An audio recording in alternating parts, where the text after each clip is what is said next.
Alright, we have already had a disconnection. Not good. I'm looking at it.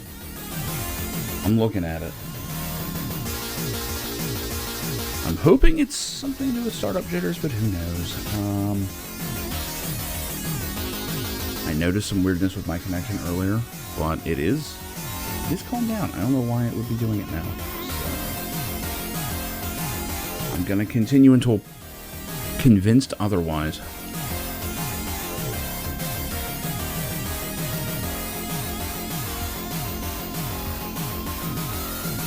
I'm starting to think that it's weekend network traffic doing it. If that's the case, I may have to switch over to a wired connection just for the weekend. Because that's on a separate network that, honestly, no one uses. It's just very low output, so. Oh boy.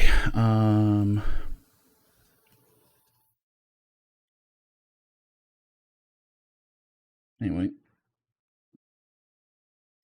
Guess I should put on the usual LotRO background here. What's up, Kay? Another daily notice, reminder that I have not resized those yet. Oops.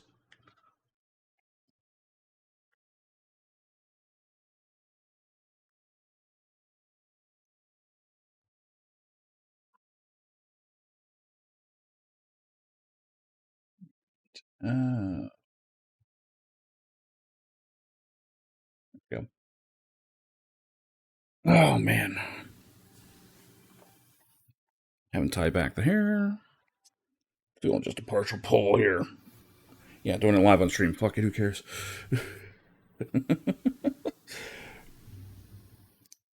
Wait, this guy's hair doesn't come pre-pulled back? What the fuck? He's a fraud. So here's the funny thing. I've started wearing my hair like this again because it's getting colder. I kind of like the weight. I'm already noticing all of a sudden other people wearing it this way. I'm like, wait a minute. All right. Let me see how our FPS are. 60 in town. I still haven't actually tested this too fully with the lossless scaling up to 4K. I know it had some weirdness before, but I guess we'll find out. So I should probably try and run this plugged in, even though either the plug or the mouse is on the way out. Really? Why'd that seal focus?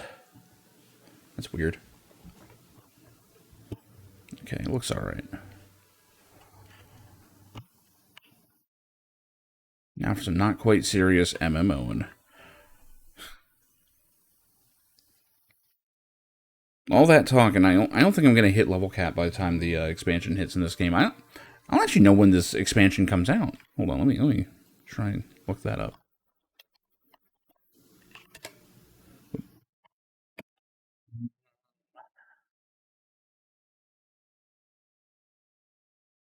Let's come out. Does not say. Yeah, I'm gonna spend $130 on the Lord of the Rings expansion. Holy shit. Do we have a date? Doesn't look like it.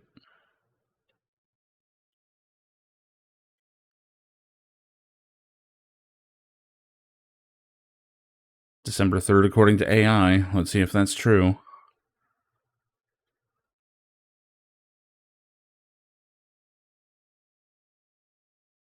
Well, they might have gotten it right this time.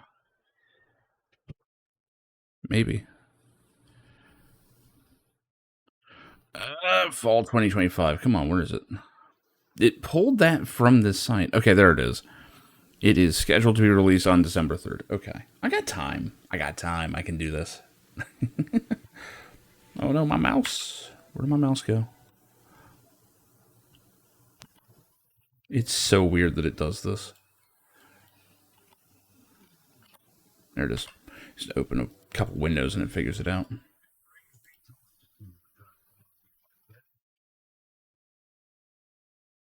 Oh, yeah. Last time I played this, I got to Pelargir and was like, shit, I never ran it. So I did. Now it's like a proper flashback. You wish to see Surgon, Lord of Lebanon, apparently. Strong and stern, do not mistake me, he has changed. And weariness lies upon his brow. Okay. I mean, who doesn't have a bit of weariness on their brow at this point? Ugh.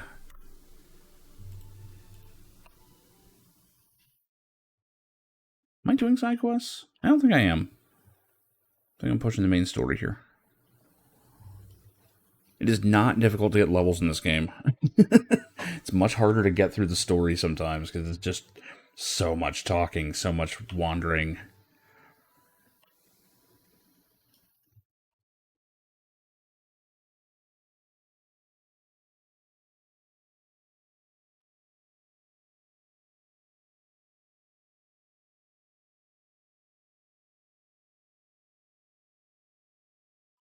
Are we still at 60? Yeah.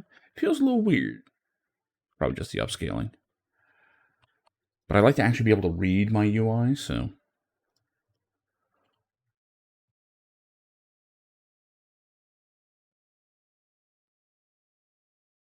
Oh, tell Surgon that King Elessar has sent you to help heal the hurts of war and prepare the way for his own tour of the kingdom. That's a worthy purpose. The war may be ended, but the scars it left behind cut deep. How fare the towns within my purview? Reluctantly, you tell Surgon the people of Glaniath have proposed that he step down and leave lordship to his son, Faltharan. Faltharan? Really? That's interesting that someone's son is not named anything close to their own name. For Tolkien, that's unusual. And show him the tokens they cast for that purpose. Oh, we gotta wait 10 seconds while he processes that shit.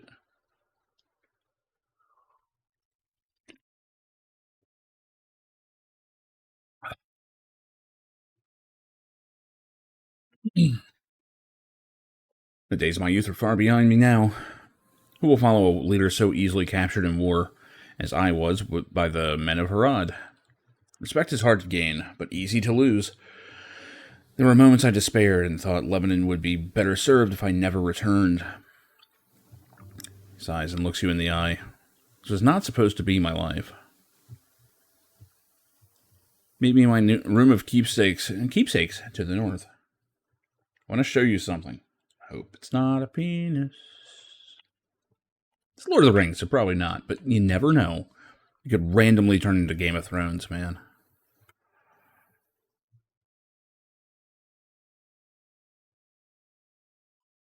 It is say to the north, right? Oh. Holy hell, I ran right past him.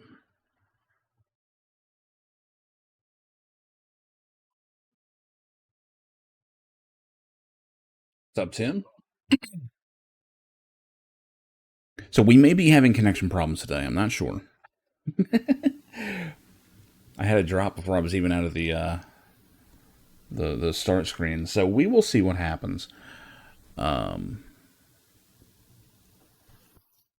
I did notice that my both download and upload were getting kind of smashed earlier, so I'm not sure what's up with that.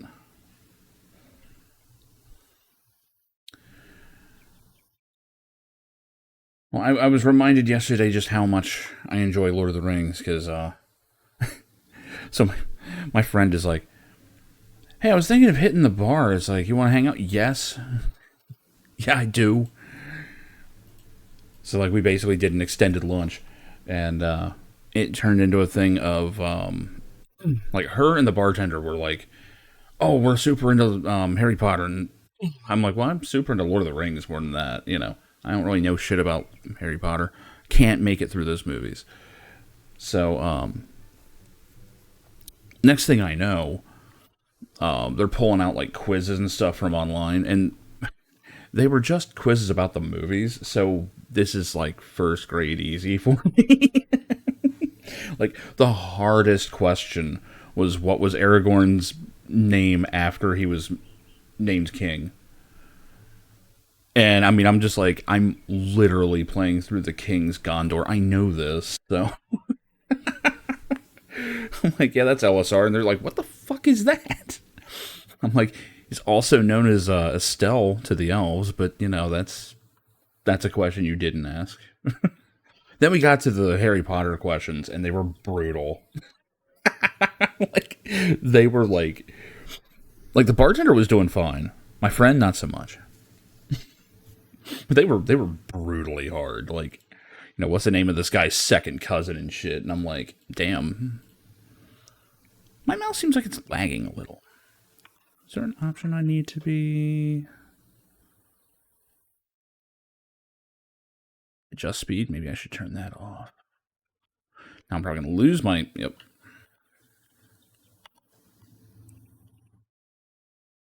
It still feels way off.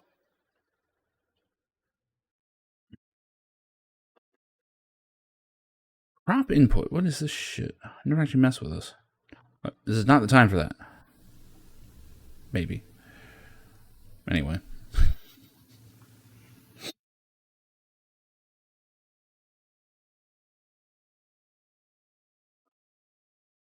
Blah, blah. I love that. I get done saying how much I love Lord of the Rings, and I look at the plot, and I'm like, blah, blah, blah, blah. Whatever this shit is. I was once a master of the fleets of Gondor. I sailed across the Bay of Belfast at the direction of the steward, and brought the might of Gondor to bear wherever it was needed. Remember the smell of the salt on the spray, the cry of the gulls overhead, and the wind in my hair, the rocking of the ship's deck underneath my feet. Okay, you can clearly see their breadcrumbing to Harad here already. When I was held captive during the war, I feared for my family and for the people in my charge. But I am ashamed to admit that I also feared I would die on land. I was a man of the sea. Wait, wrong game. But in recent days I felt penned up in this city, in this kingdom, in my very title, Lord of Lebanon. Rather, I would once again be the Lord of Ships, Lord of Tide and Wave. See the keepsakes I have gathered. I knew I'd wind up clicking a bunch of bullshit. That bear has a... Okay, it's a tail. It's a tail. I was concerned for a second. I believe I found this bear far to the south. A land of snow and ice. Found this bar way to the south. This creature crawled upon my deck while we were in port. Now his head hangs on my wall.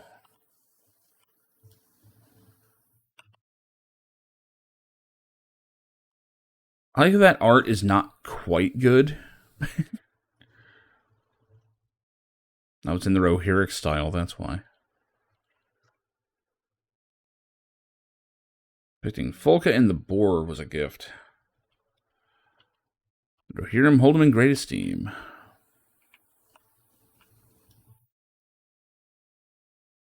Really? You kept someone's corpse?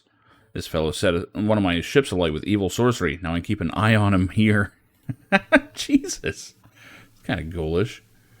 Hey, the red arrow, which got left in a field and almost caused a giant disaster. My friend gave me a number of tapestries depicting friendship between Gondor and Rohan.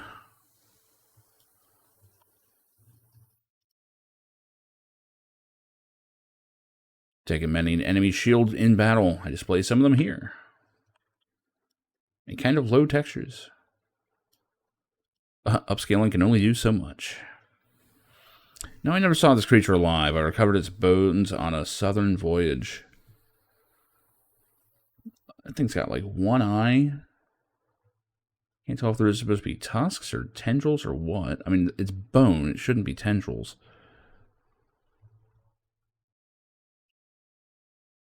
Keep expecting to see like a xenomorph skull or something in here. Trade for this gem in the seaside market 20 years ago. It remains as brilliant today.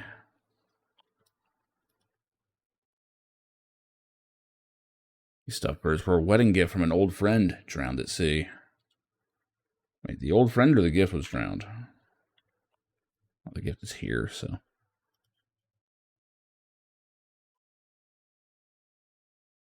Now, of my first slain orc. Had I perished, my armor might be in a case like this one. I don't think orcs do that. Are we? We are. Good catch. Thank you. And don't worry, this stuff's not voiced. It's why I'm reading it.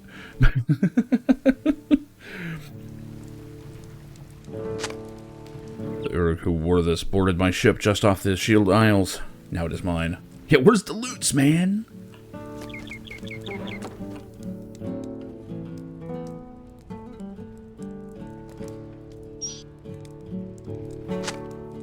Found this fellow just off the Langstrand a few years ago. He sings beautifully.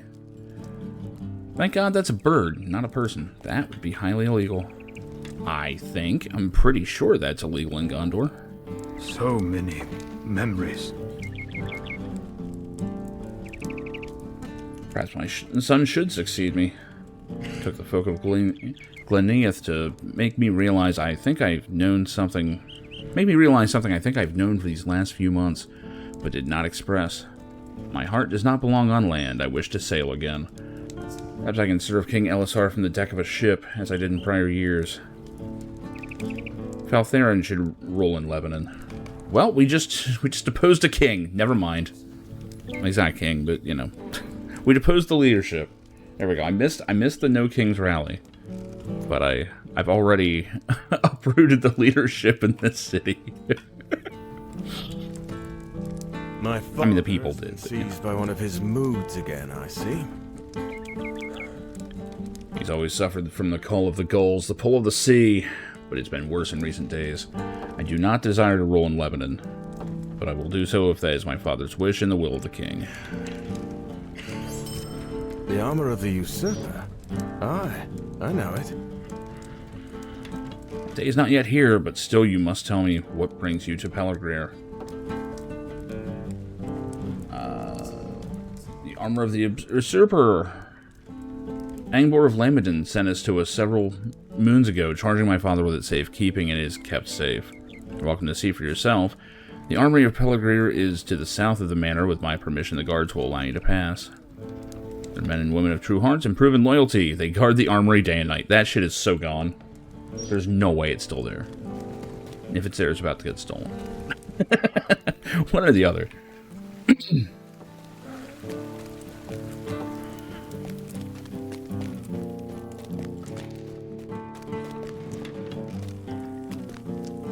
Fuck is the door? Let me. Okay, never mind. Start getting claustrophobic for no reason. All right.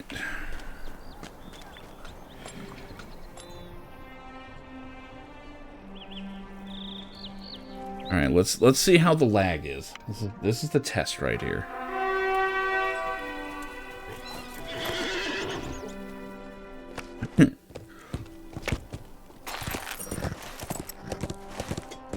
Alright, full kills. Oh shit, well that's just user error there. It feels pretty decent so far. And on a Saturday, that's not bad. It means it's been up for most of the week and it's not lagging. How many people are on? 571. That's probably why. I will say, after playing New World this week, this game's gonna feel empty. New World is so full of people. Like, I was actually fighting people for spawns at certain points. Like, it was kind of nuts.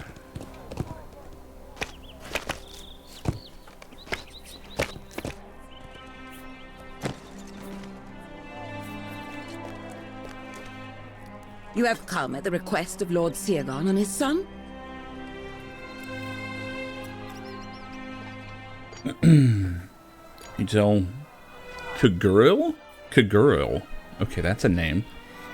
You tell Kaguril that the supporters of the heirs of Casimir may seek to steal the armor. The Lord of Lebanon wants to ensure it is kept safe. You need not fear on that account. We take great care to keep unknown folk from entering the armory. Why, a suspicious woman has been watching us from a distance for the past few days. I've yet to see her today. Rest assured, we are keeping an eye out for her when we do see her skulking around. So, she's probably already stolen it. Welcome to go inside and check on the armor yourself. You and your companions would stick in my memory well enough that I do not think you are the sort that we need to suspect. In gratitude, perhaps you will deal with some of the pests within. We've had something of a rat and crawler problem in recent days. If rats are getting in, that means there's holes, which means there's ways to get in.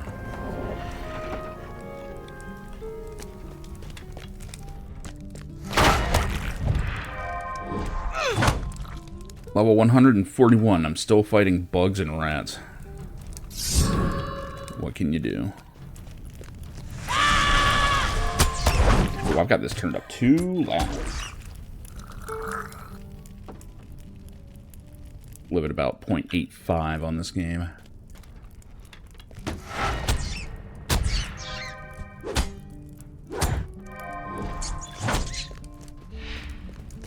Let's get everybody together here. I'm not trying to...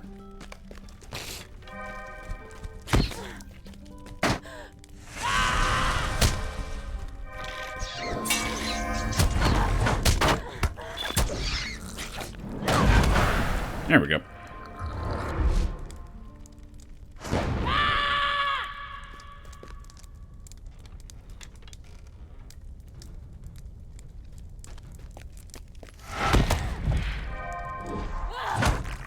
Armor's there. Kind of just sort of sitting there, honestly.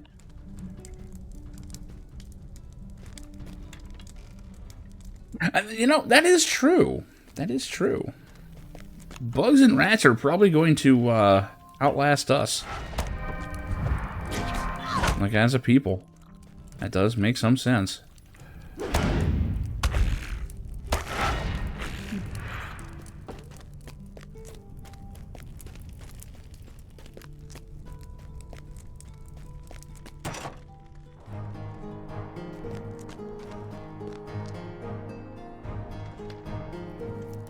Oh, we actually got a little theme song here.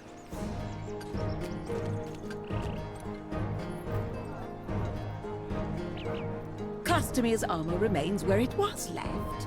I told you so. But look, the skulking woman is back. She watches us from yonder, pretending that we're not the object of her attention, but it is clear to me she spies on us even now. I have had an idea. Oh, God. If we stage a performance for the benefit of the spy, we might be able to learn if she works for the heirs of Castamere. Legolas smiles at you briefly before the elf adopts a pained expression.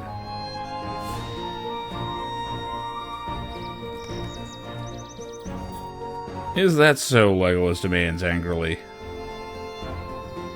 Legolas stares at you with eyes aflame and his fists clenched. He needs your help to show that you are truly angry. You'll be most convincing if you target the elf and use the angry emote.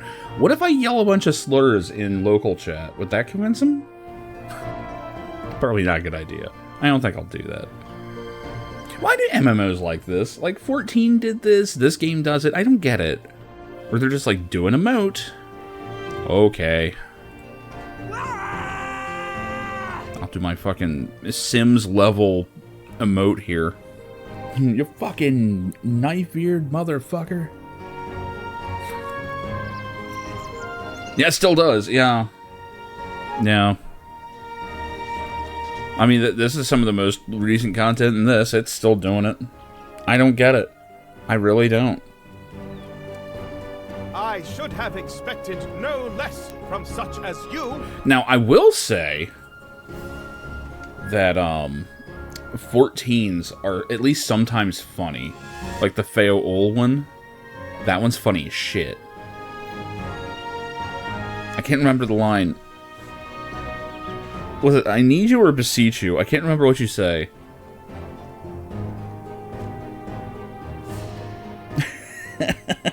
But it's like just on launch day watching all the people yelling it into local was funny. Oh, I beseech thee. That was it. That was it. I knew you would remember. Yeah, yeah. Watching everyone have to say that. There was no way around it. It was so good.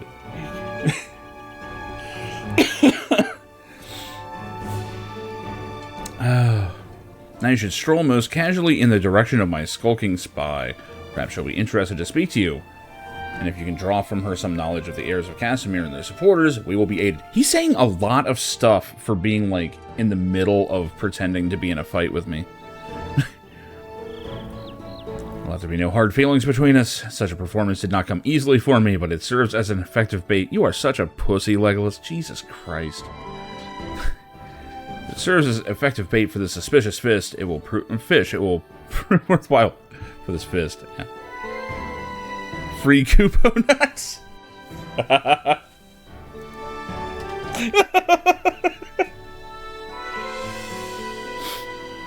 Like, Legolas in the book is a bitch. Like, he doesn't do shit.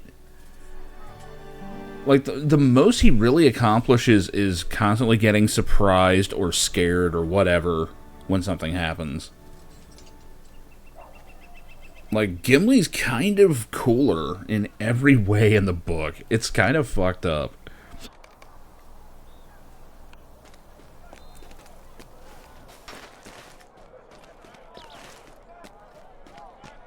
Like, he complains, but he's not, like, bumbling around and shit.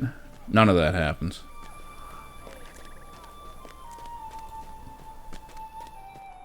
And the ladies love him. All 3 feet of him. He's taller than that, probably. That's not who I'm talking to. Where am I guess I went the wrong way entirely. I was supposed to casually stroll by this person. Yes, Gimli wins a contest in both. He does win the contest in both. But the movie extended version has that whole central nervous system line, which... just, everyone's like, what the fuck?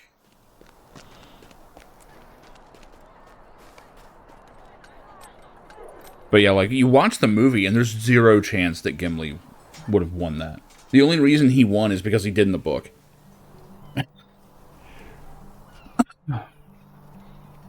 Like, I'm trying to remember. I don't remember if Legolas actually runs out of arrows or something. I forget.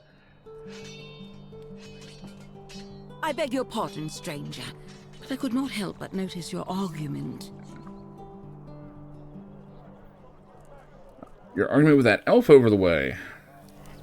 Did he give you some insult? Yeah, that knife-eared bitch. I hate elves. Never mind the fact that I'm probably wearing, like, many, like, elven things right now. Stuffing the lembas bread away. Like, yeah, I hate those guys. Tell the woman that he took issue with some statements that you made about the new Queen of Gondor.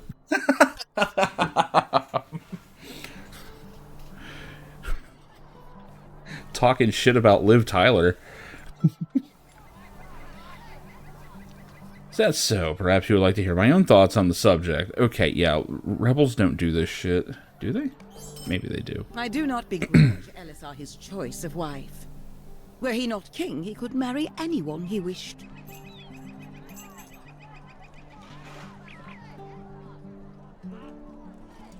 But if he is to be king, he should put the needs of Gondor ahead of his heart's call. If Gondor is to have a queen, she should be a woman of Gondor. Does he not know the history of his own kingdom? Eldacar married a North woman and caused much bloodshed. Does Elessar desire another kin strife? The scribes named Casimir the Usurper for trying to restore Gondor, and he perished for it. But even today, there are some who believe in that for which he stood. If you join with them, you may be well rewarded and see the return of a king who prizes what Gondor should be. Make Gondor great again. What do you know? One of the beacons of Gondor remains lit, and it casts Casimir's shadow long and far. If you're a friend of those who wish to see it remain so, you'll agree with us. Oop, got to turn this on.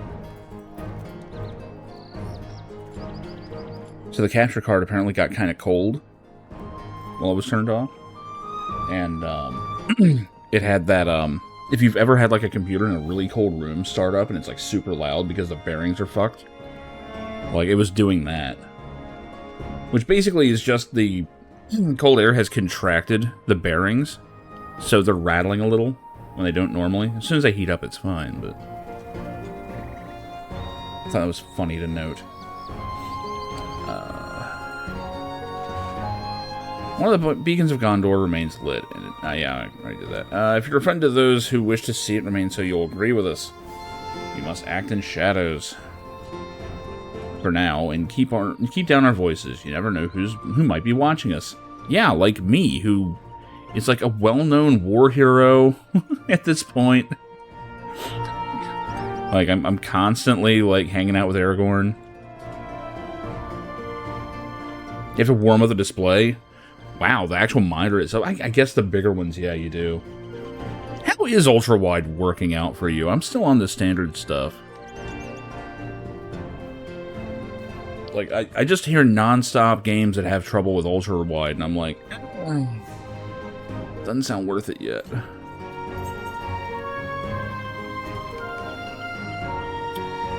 Let's agree with her. Yep. We're totally treasonous assholes.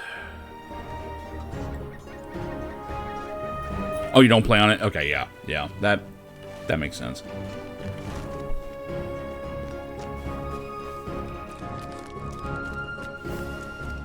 Bigger workspace? I can get that. I've technically been on one monitor for like 2 years now. Mostly just because I'm surrounded by monitors already. But it's like, one is a TV, like a large screen TV. One is my main monitor. And then I have another monitor for the streaming PC. And that's taking up, like, not just an L desk, but also a secondary desk that came with this apartment room. So, yeah, like, if I have, like, another monitor, I'd have to have, like, a crane system or something, you know, which I kind of want to do. That would be sick. Just use the space up here in the corner. But that would probably involve renovations that the apartment building would not like. Like, I don't even want to put stuff on the walls, you know?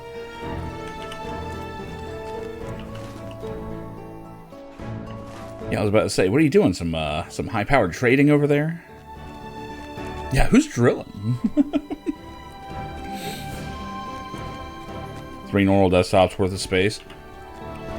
Damn, that's actually pretty good. That is pretty good. Honestly, I kind of like having them separate, though. Like, sending something to another monitor and actually having it, like, over here, you know? I don't know. I guess that just comes down to preference.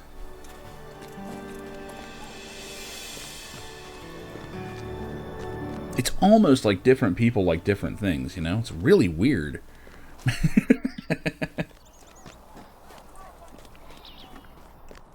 I just know I wouldn't have the desk space for it right now. And part of that's because I actually have my PCs on the L desk.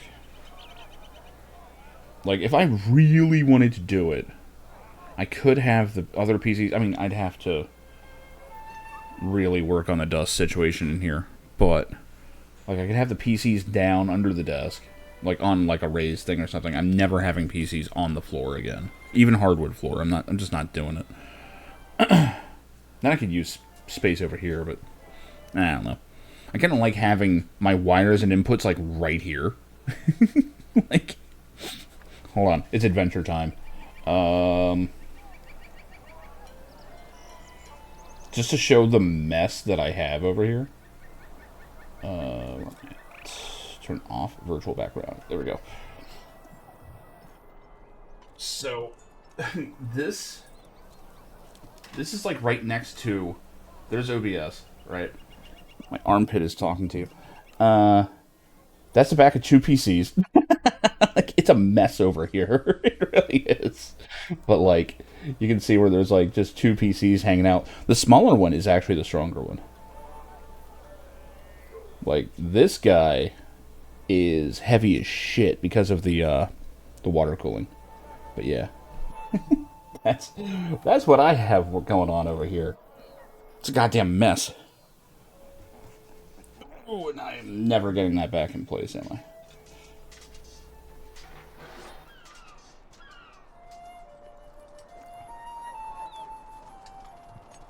Where am I? Look.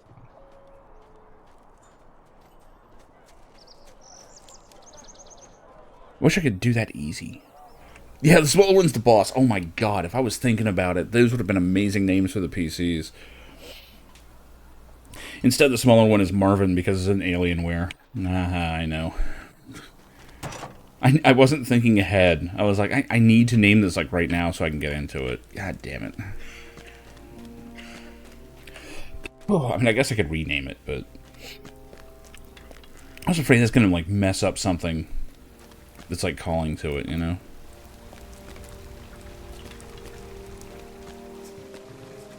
What's up, everybody? I think I'm a terrorist now. If it were up to me, I would have shown this woman the blade of my axe. Is that how you would show her, Gimli? Damn. Legolas says that would not be wise. Doesn't matter where the wisdom comes from. If it might be gotten more swiftly one way more than another. So Gimli is apparently a fan of torture. Good to know. Yeah, that's your answer for everything.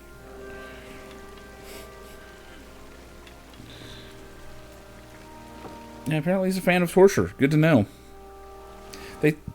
They do take some liberties now and then in this game. If you must be play-acting spy today, so be it. But when it comes to fighting, as it always does, don't be too slow to set aside the lies and pick up your weapon. Legolas and I will return to Minas Tirith to tell the king what we learned on this journey, but you won't be coming with us. You have somewhere else to go, I understand. I have 2 questions for you, my friend. First, was she convinced by her display? And second, is he's really worried that, like, that he didn't do a good job of acting. Second, is she a supporter of the heirs of Castamere? Yes to both? Very good. I'm sorry that it fell to you to play this part, but if she believes your interests are aligned with hers, we may be able to follow this thread to its very source, and learn who now leads the heirs of Castamere. Yeah, it's only it's the implication.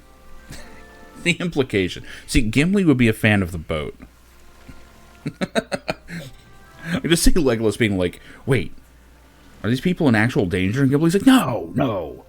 But they don't know that.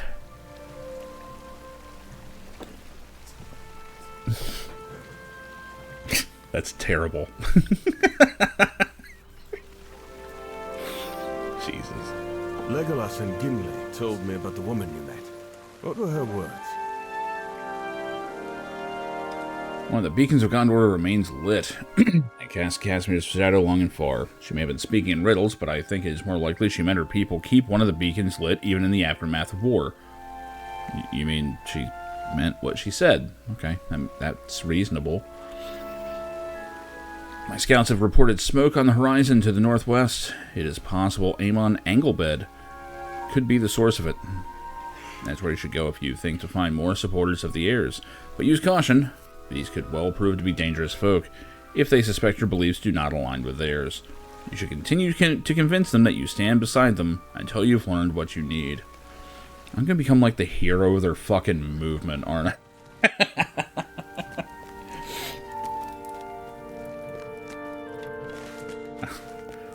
I don't know, maybe I am overthrowing a king today. I'm just...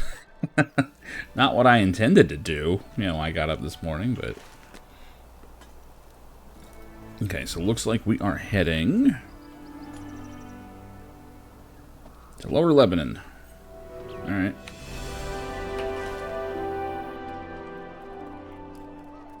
This place reminds me of, oh, God. Oh, this reminds me of Montor from, Ultima 3 and Shroud of the Avatar. Shroud of the Avatar, there's a game I need to revisit sometime. I know at least some people just went, no. Don't. I don't know, it was an alright game. It's just... It's hard to play that game in good conscience, because you just know how much of a fucking scam it was for people.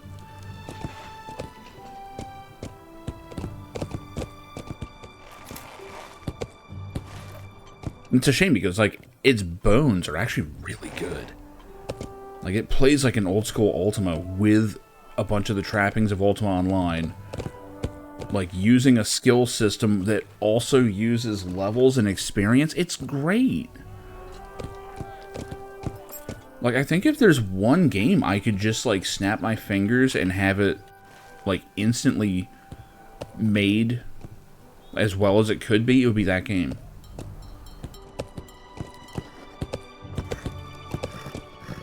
Like, it's instance-based, but, like, you know, it has, like, an overworld map? Like, what MMO does that?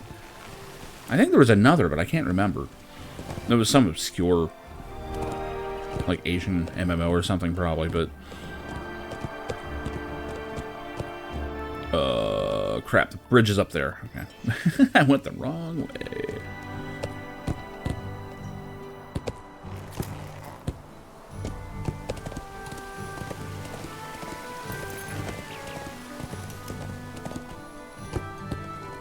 And, like, every now and then, that game just struck genius. Boom! Like, the idea of the Oracle being this, like, weird cybernetic robot that just has, like... Oops, I'm still going the wrong way. It has, like, a little, like, hut in every village. And people consult with it and stuff. I love it. Like, they've got some great ideas going on in there.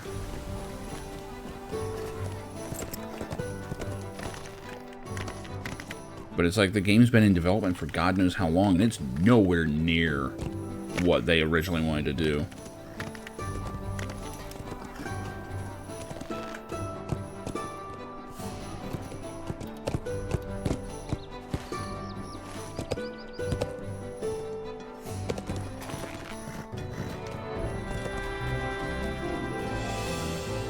It's not the easiest town to get around, but it's kind of cool.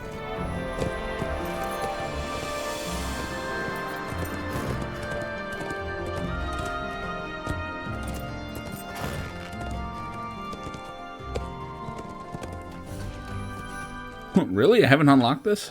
It's a mistake. Hello there. Alright.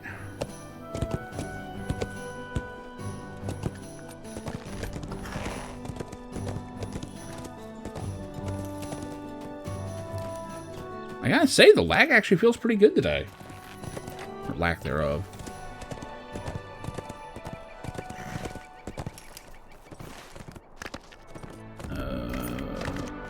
Lost angle bed, huh? Okay. So one thing I don't like about this region, and I get it, like, it is actually described in the books and all, that, the Swan Knights have, like, swan iconography, like, everywhere. But it looks like something out of Warcraft. I can't get around it. What is my inventory like? Oh my god.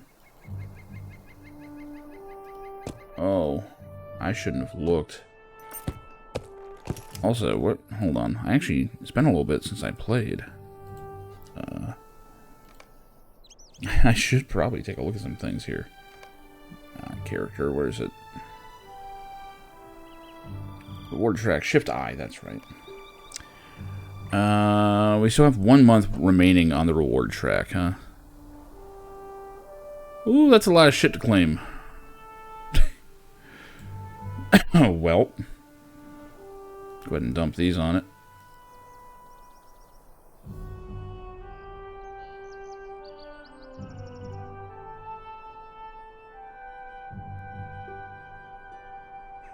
So I don't have my VIP rewards active at the moment, but I still have my glitched subscriber town services item, which expires in 208 months. They try to tell us that this shit can't be permanent, and yet, with a glitch, they do it. Now, I don't get any of the personal benefits, like the buff or anything, but that was just a transfer bug that happened to a lot of people. And everyone said the same thing. Oh, it's gonna disappear. Never did.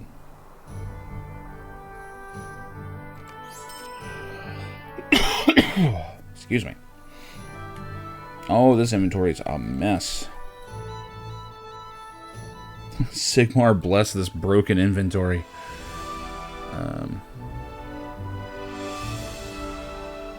Ooh, that's a lot of item. Holy shit. What is this item and why am I not wearing it?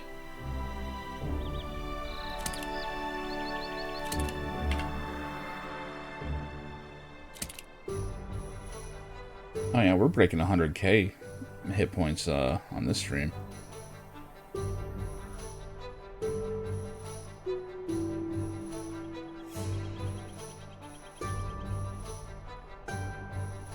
Where the hell did that thing come from? So I can also just repair at any time. Which one of the benefits of the VIP thing is that your items just don't wear down.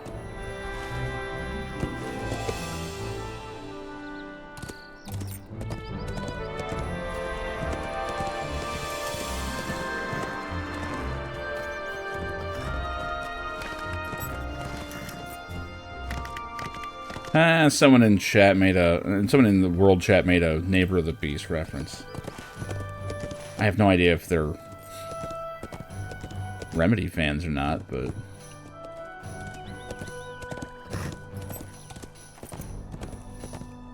oh man, I actually wasn't expecting the lag to be this crisp today. This is nice. The worst part is there's no way to measure it because your ping is always fine. Like, that's never the issue. Like, I'm at 65 latency. Got a bandit? Fuck this bandit. Oh right, mounted combat sucks at this level.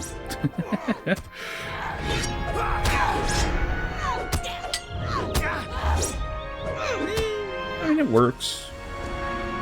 Just your auto attack is super strong, even. Oh, there's some lag. Did not like me backing up on this horse. Holy shit. There's the lag I know and hate. Oh, yeah. It's not terrible, though. Much rage, but fuck it. There we go. That was a decent little hit.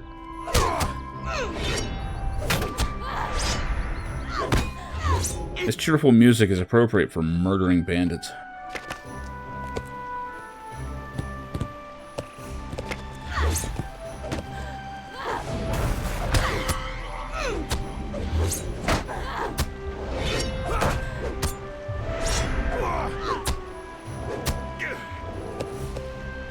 I do kind of appreciate that you can just kind of be like, you're not worth getting off the horse for.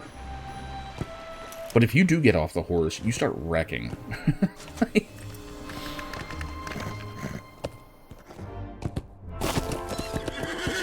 And a little bit of delay there.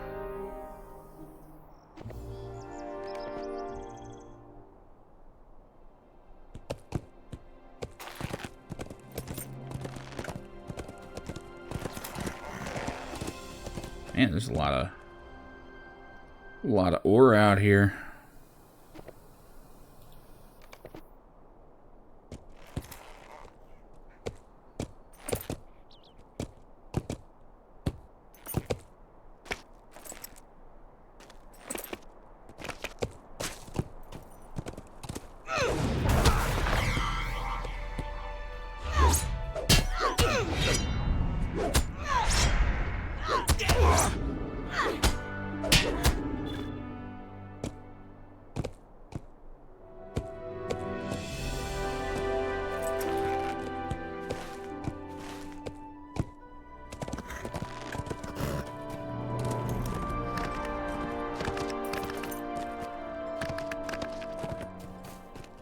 I do wish the foliage didn't constantly blink out of existence. That started up sometime this year, and I don't like it. I know it's something to do with trying to reduce lag and frame rate, but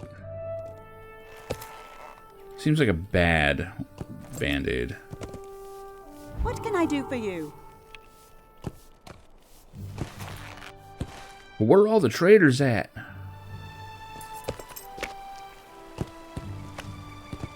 I guess it's not quite that easy.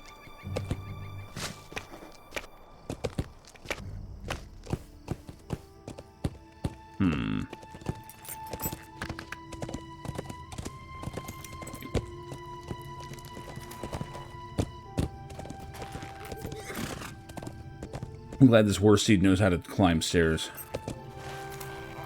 Like a solid 45-degree angle, and I'm being generous on that because that's probably much steeper.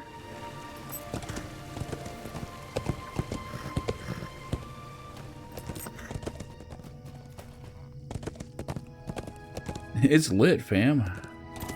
Sorry. I'm sorry. That's... shamed everyone. It remains lit. It's still smoking, man. Agree with the man. Wait, what? Hold on. Agree with the man and determine his loyalties. Are we talking like proper noun the man? Like, I'm not sure. How you doing, Cryo Drakes? Yeah, Lord of the Rings. This is a staple around here. Play a lot of this. I'm closing in on the cap, which of course means that we have an expansion coming soon. Agree with the man and determine his loyalties. Did he talk or something? What am I agreeing with?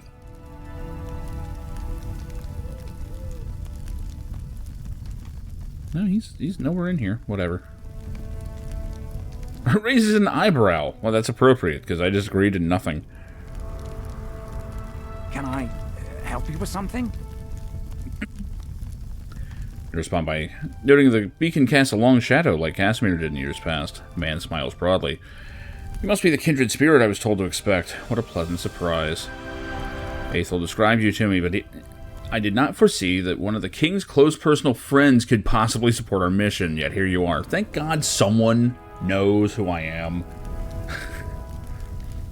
Never got too deep. Yeah, and honestly, this is one of the worst parts of this game. It's one of the worst parts of the game, aside from its technical problems. The technical problems are still far and beyond the worst part. The second worst part is that it's really hard to play with other people. Like, right now, the level cap is 150.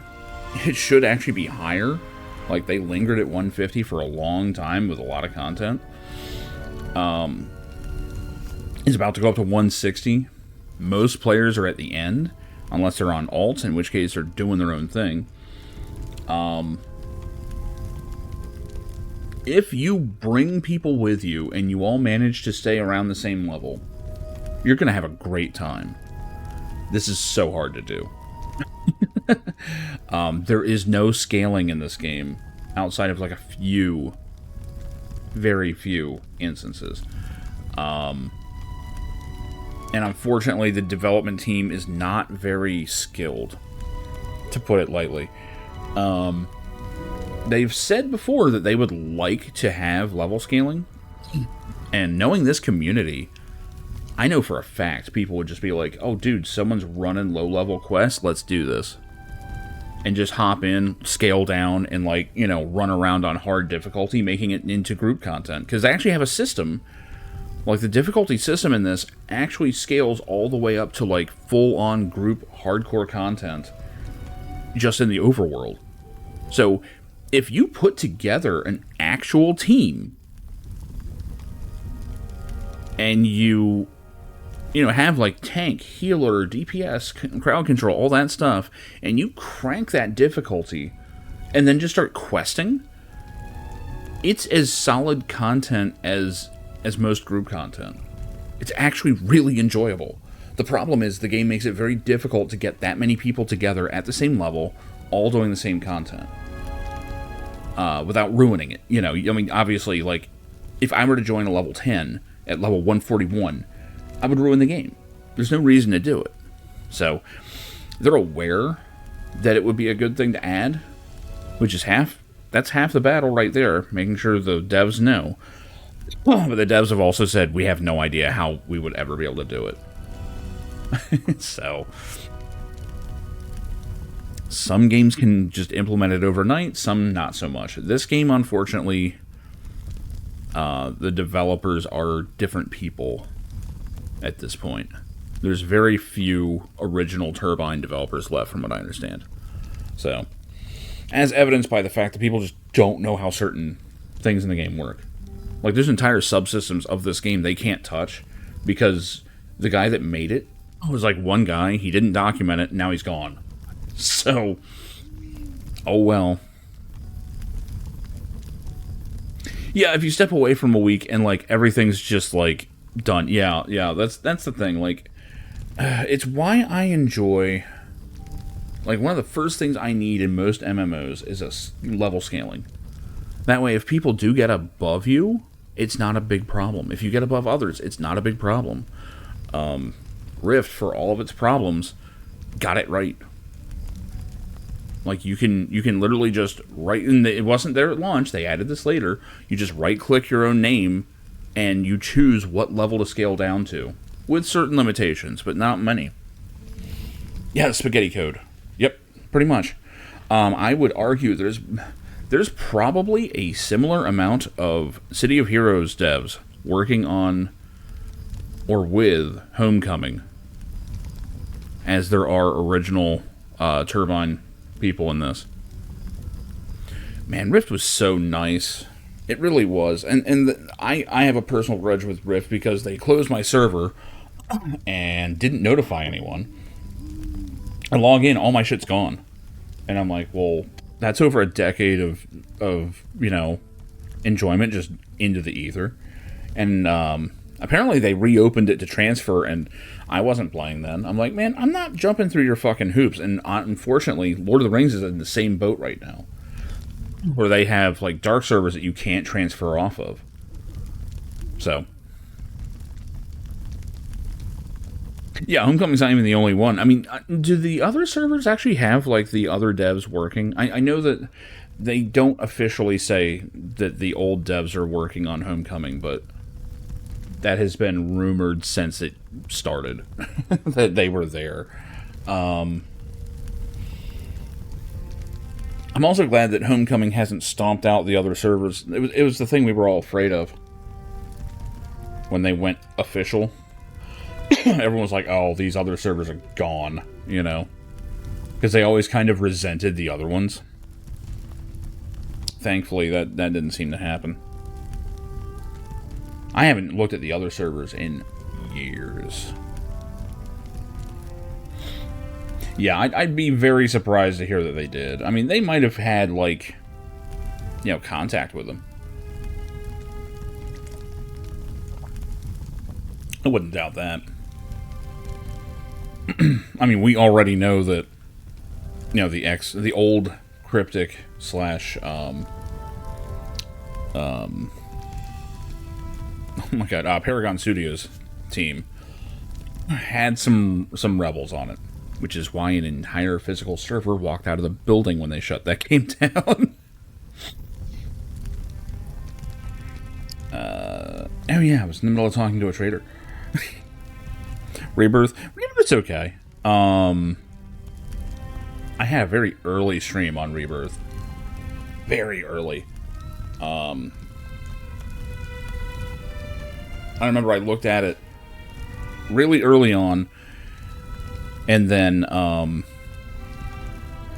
when Homecoming had that little spat where they didn't want people streaming it, and everyone just kind of picked up and left, I was one of the ones arguing for Rebirth.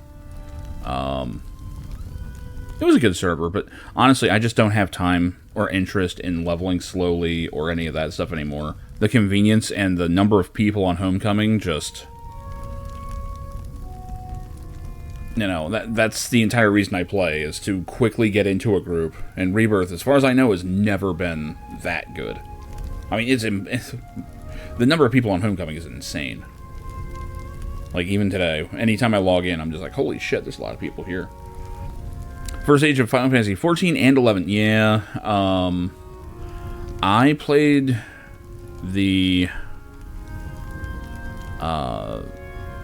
beta for Final Fantasy 14 1.0.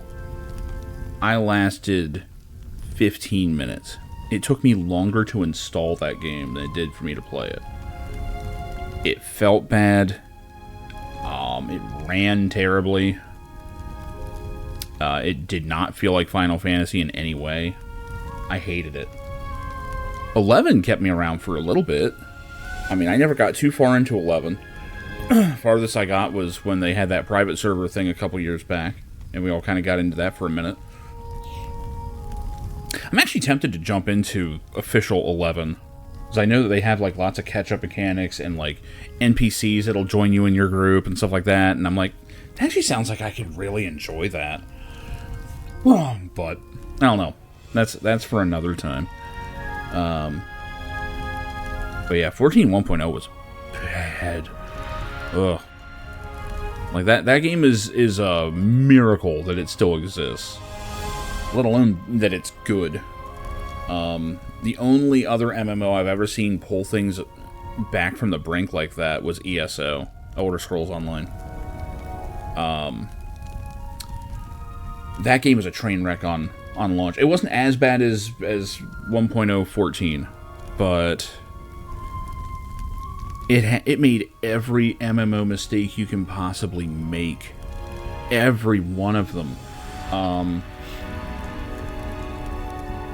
And the funny thing is, if you go back and watch the Angry Joe review, I'm not a giant fan of Angry Joe, but for a while there, he kind of was into MMOs.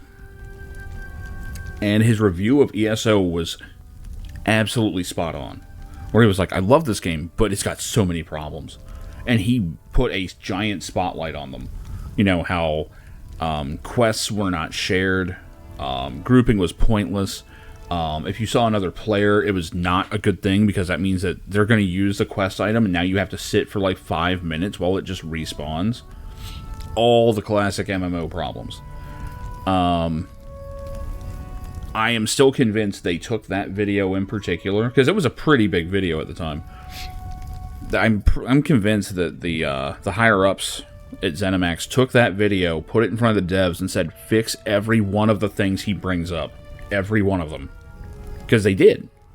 One by one, they fixed every last problem that he brought up in that video.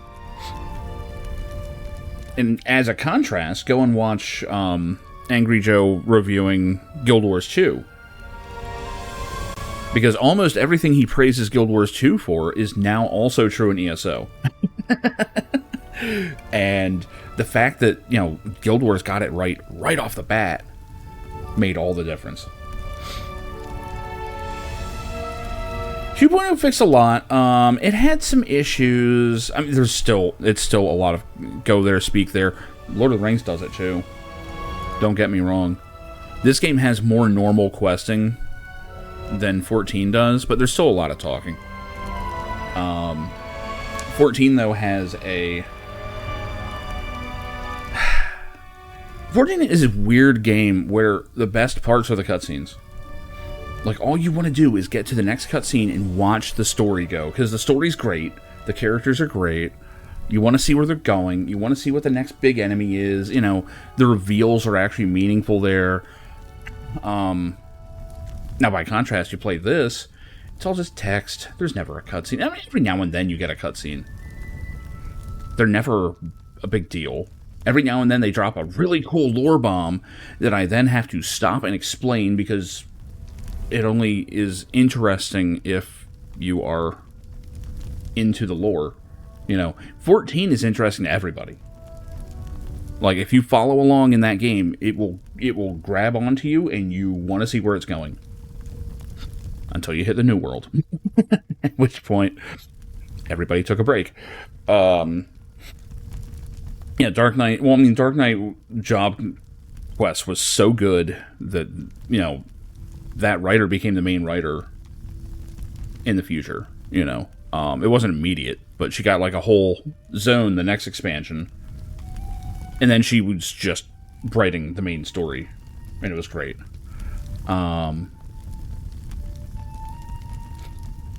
My big problem with 14 is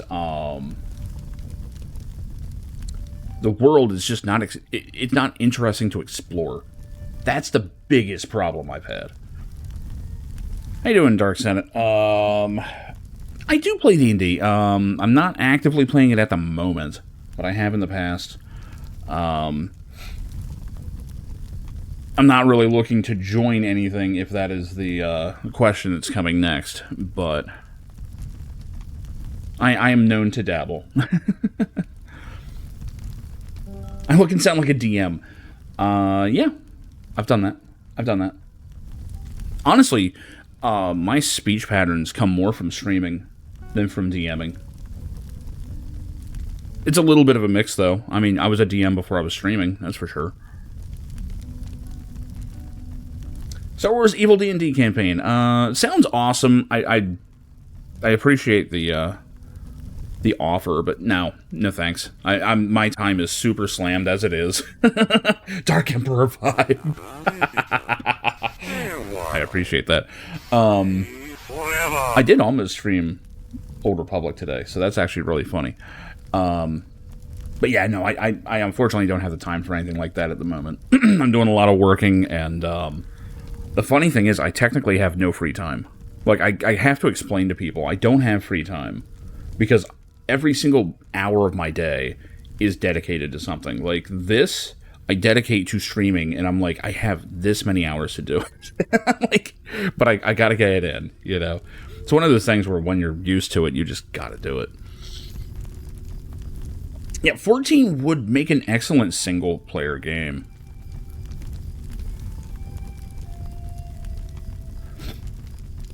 Collaboration DM as a main villain. I am super taking that as a compliment, dude. Thank you for that offer. Don't get me wrong. I've been told I have an excellent evil laugh, which I have to credit to the legacy of Cain.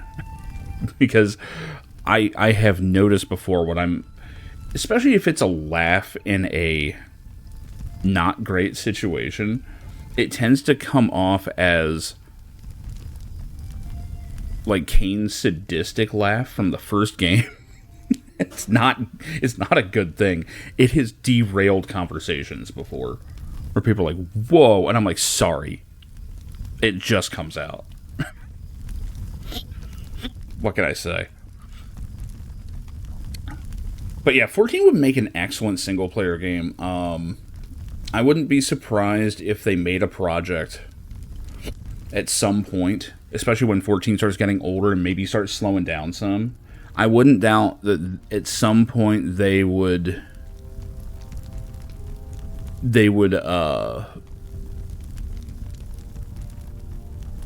look into a way to like preserve that story, you know? I can actually see that. Conquering and dictatorship, actually not so much a dictator type. I don't know. I kind of fancy myself more as a Dark Knight, but, you know, what we want to be and what we are usually two different things. Annex a planet or two to make a point, yeah. You gotta make sure the peasants know you mean business, you know?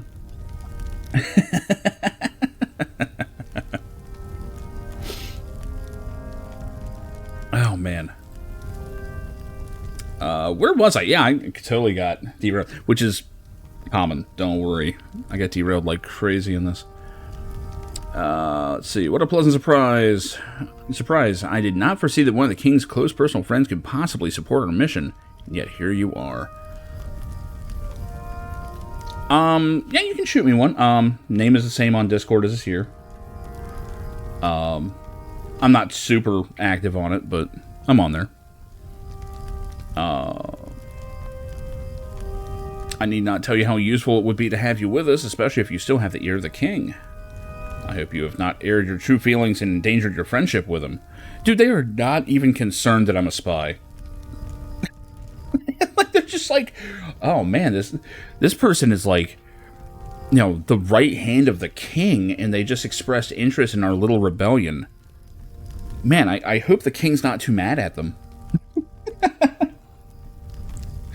These guys might be the worst rebellion ever. My name is Mathan, and I have been keeping this beacon lit. It is to be a sign that although the war is over, the fighting is not yet done.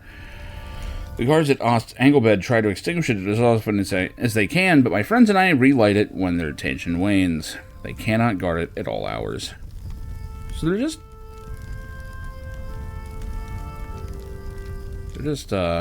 arsonists, really. Ooh, that's a good upgrade. Holy shit, what's that look like? It looks alright. Looks okay.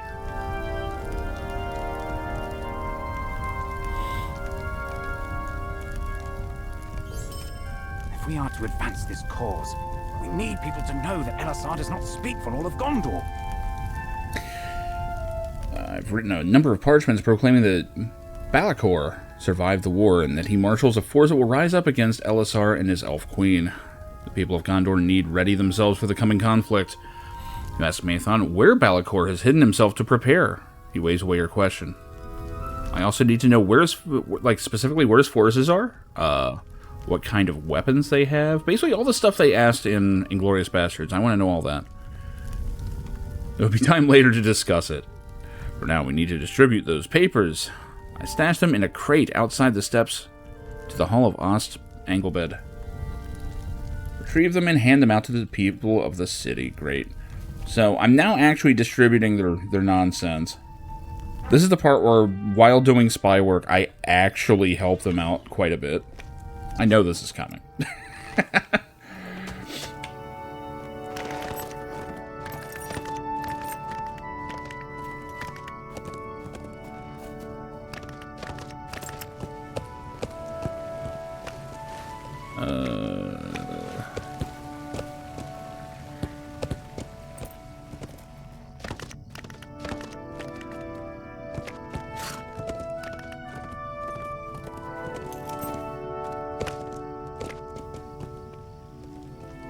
Nope.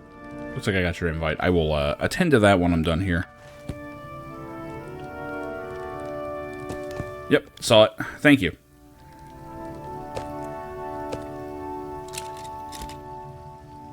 Alright, let's get this propaganda. Oh, interesting. Distribute it in support of the heirs of Casimir to the residents of Ost Anglebed, or burn the parchments in the nearby brazier. Or brazier. I always say brazier. Well, I mean, we're loyal as fuck, so this is going in the brazier, but... That's wild that you have a choice. Does this actually mean anything, though? I wonder if this actually has any ramifications. Because this game usually doesn't do that. Wow, that soundtrack just ended abruptly. Okay.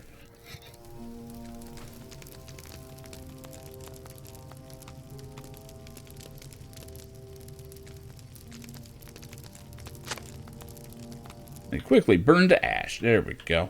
I'm sure he's got people watching me. It's also interesting that that's much easier to do than actually chasing down a bunch of NPCs and handing them the papers. I'm gonna be the worst spy ever.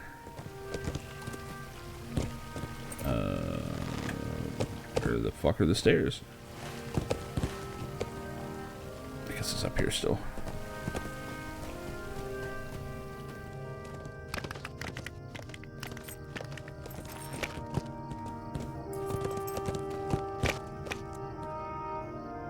There it is.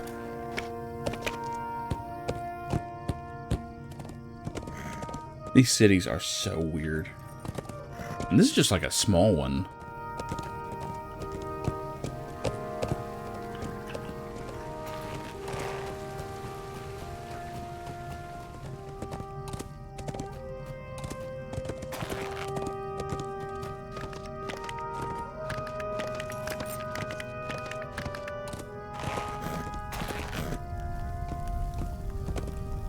Guards here instead.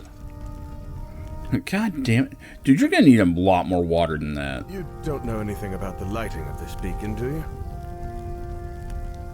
I know you. You performed a great many deeds throughout the kingdom during the war, and your name is spoken of with reverence. It's that woman something... Terran. Yes, that's right. That makes more sense if you're not human, I guess.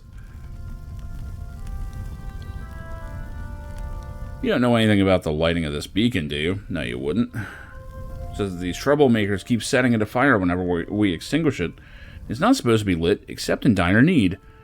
Has no one ever told you these miscreants? Has no one ever told these miscreants that the war is over?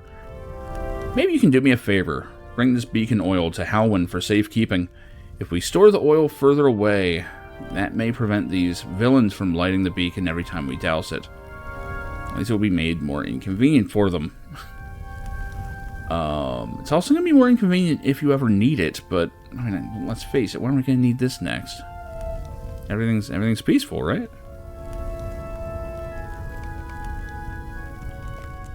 Oh, that was oil. Yeah, that's not water at all. Oh, good. I can't mount either. That's great.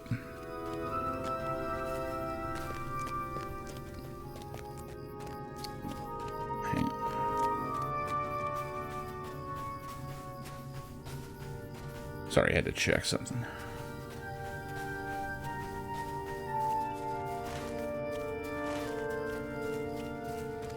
Northeast Fountain.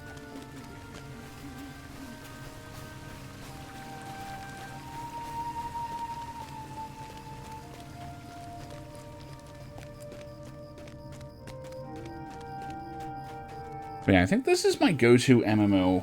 Anytime I have, like, the itch for, like, not old school MMO, but the, like, the second generation, so to speak. Like the World of Warcraft era, basically. And this is coming from someone that does not really like World of Warcraft. You hear someone whispering your name. He was getting gutted.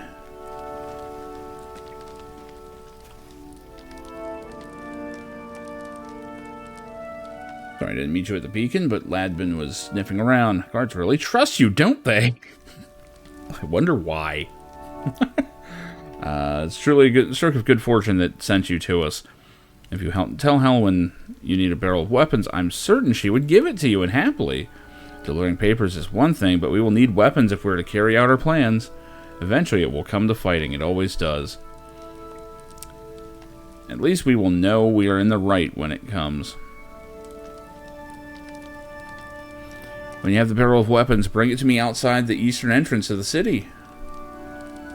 Below the cliffs of the south. Hold on. Wait for me to leave before you speak to Halwyn. We don't want to be too suspicious.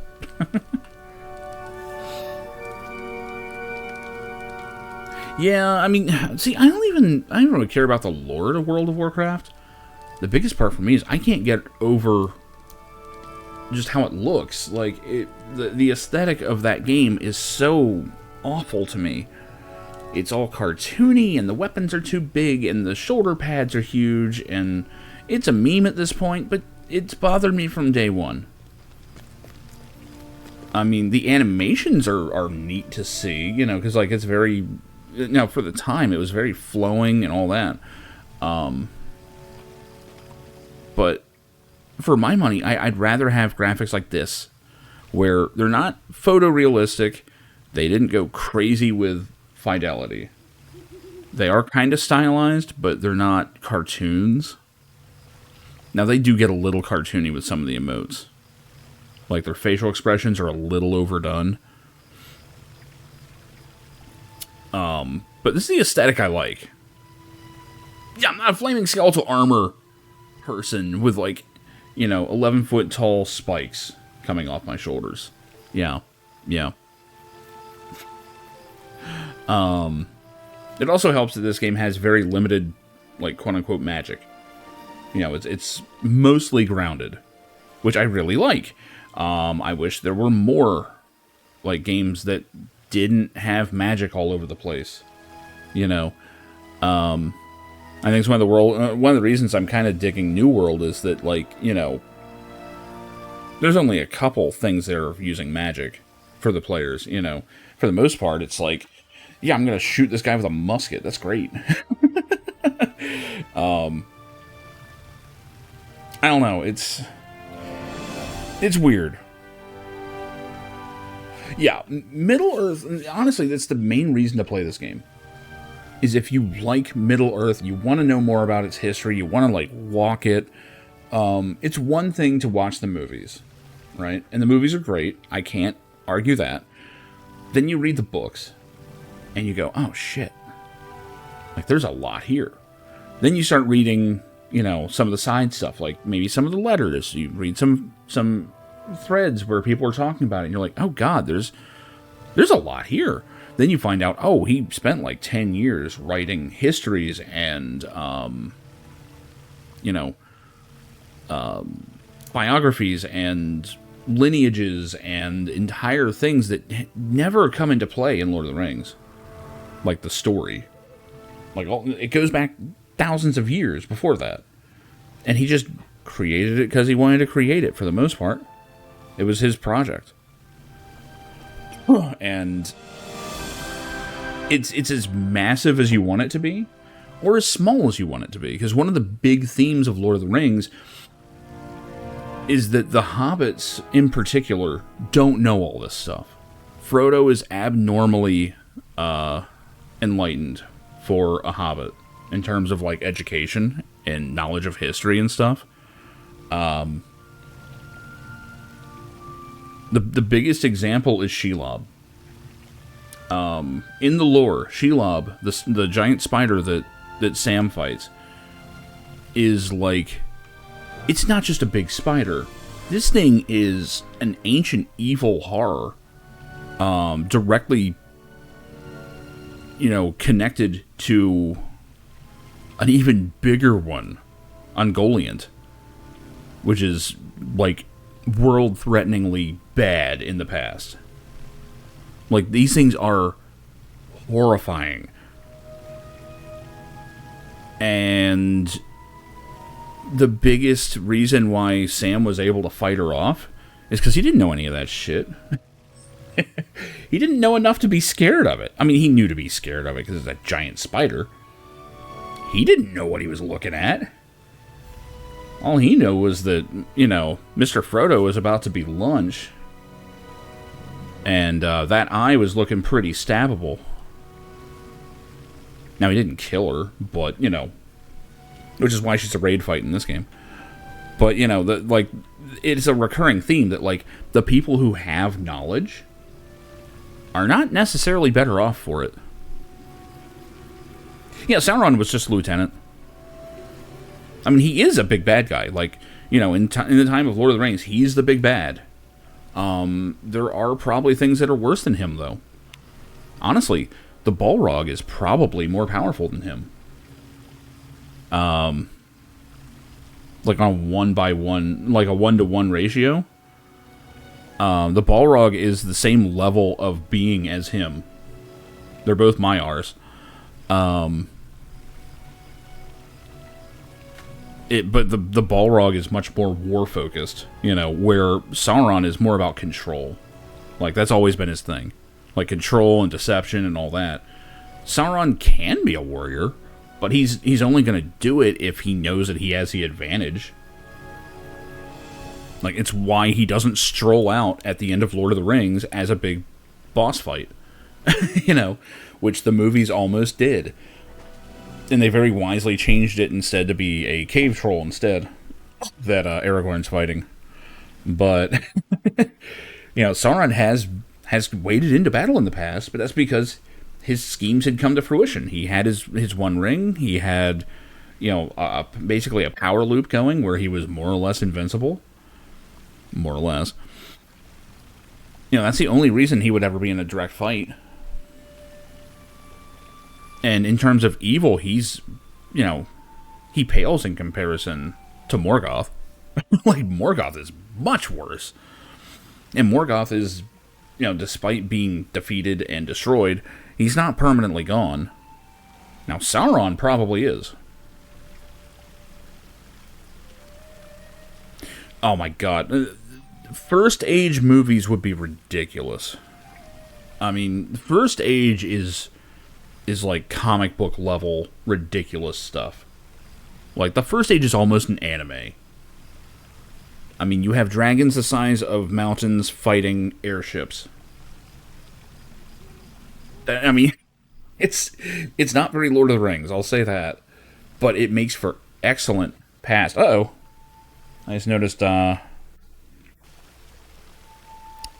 that's the first it's done that. So I'm using lossless scaling to do this in 4K without the AI being shit. One of the unfortunate side effects of lossless scaling is that on occasion it does freeze the picture. I didn't notice it until I noticed the ring wasn't animating. Like, if you want to know what resolution I'm actually running this game in, that's its window. Because otherwise the UI does not scale correctly. And it's little tiny. It basically looks like that on the full screen. You can't read it. Because this game still does not have proper scaling UI. Like any other game, you can like hit a button and move it and it'll scale properly. This one, not so much. Not so much. And just plain doesn't run that well in 4K natively, so upscaling it kind of the better way to go. But yeah, the first age is nuts. Second age is actually even pretty good, but like the first age is so wild. I kind of hope they never try to capture it.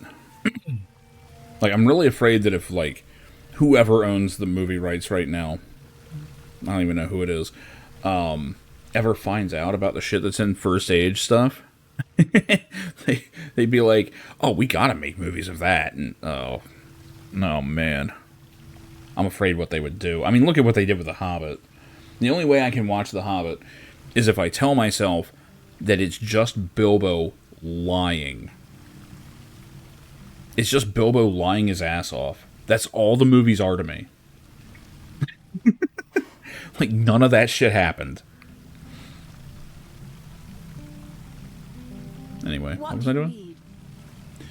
You tell Halwyn that I had been asked for you to bring him a barrel of weapons so he could rearm the guards of Ost Anglebid and keep troublemakers from reigniting the beacon. That's been a real problem of late. They're using so much oil. Well, if we had need of it. You can, of course, bring him the weapons, my friend. There's a barrel of high-quality weapons just on the other side of the fountain. Wait, don't go yet. There's also a barrel of rusty old implements right next to it. Be careful not to bring the wrong one. Yeah, I'm gonna have... I mean, I'm trying to think if any of my characters would actually be anti-king here. This character least of all. But I might have to just look up what the difference is, if any. Maybe it'll be obvious as I go along, but... Yeah, no, you're getting the rusty shit-ass weapons. I like how it's like clearly pitchforks and pickaxes and stuff. Dude, you know damn well they wanted to do that. They're still trying. What is it, the Hunt for Gollum or whatever? Like, why are they making a movie of this?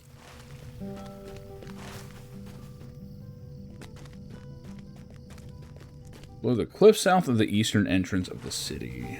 Gotcha. But you know full well they would if they could.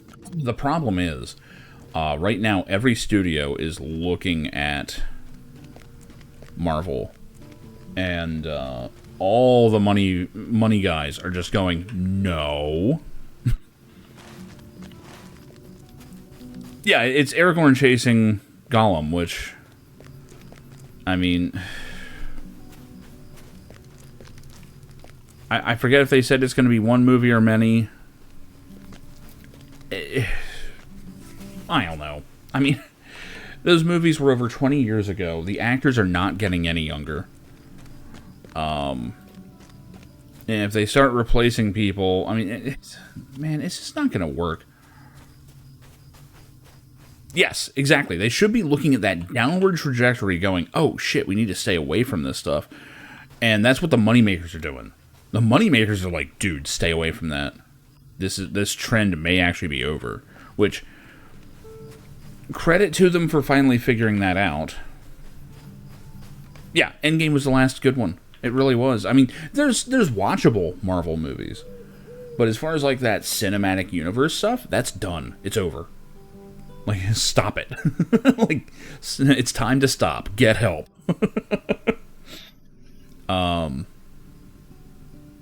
There's barely any actual superheroes in Marvel right now. I mean, a few of them have powers. Some of them have too much power, so they don't want to use them. You know. Yeah, focus on making good movies. And that's what I'm worried about the DCU. Which I don't understand why they're just calling it the DCU instead of EU, but whatever. But this new DCU they have, James Gunn is great. I like just about everything he's done. I have concerns. And a lot of it stems from Peacemaker Season 2, where I enjoyed Season 2 until that finale, and I was like, oh, we're not going to actually finish this season, are we? We're just going to make a whole bunch of tie-ins to a bunch of projects you hope you make. Okay. And I'm like, dude, you know, Superman was good. I liked Superman. They nailed it. They did spend a little too much time, maybe, trying to introduce things for future projects. But it worked. It worked. It felt good. I liked that lived in feeling that things were already moving and all. It was good. I liked it. The Suicide Squad was good too.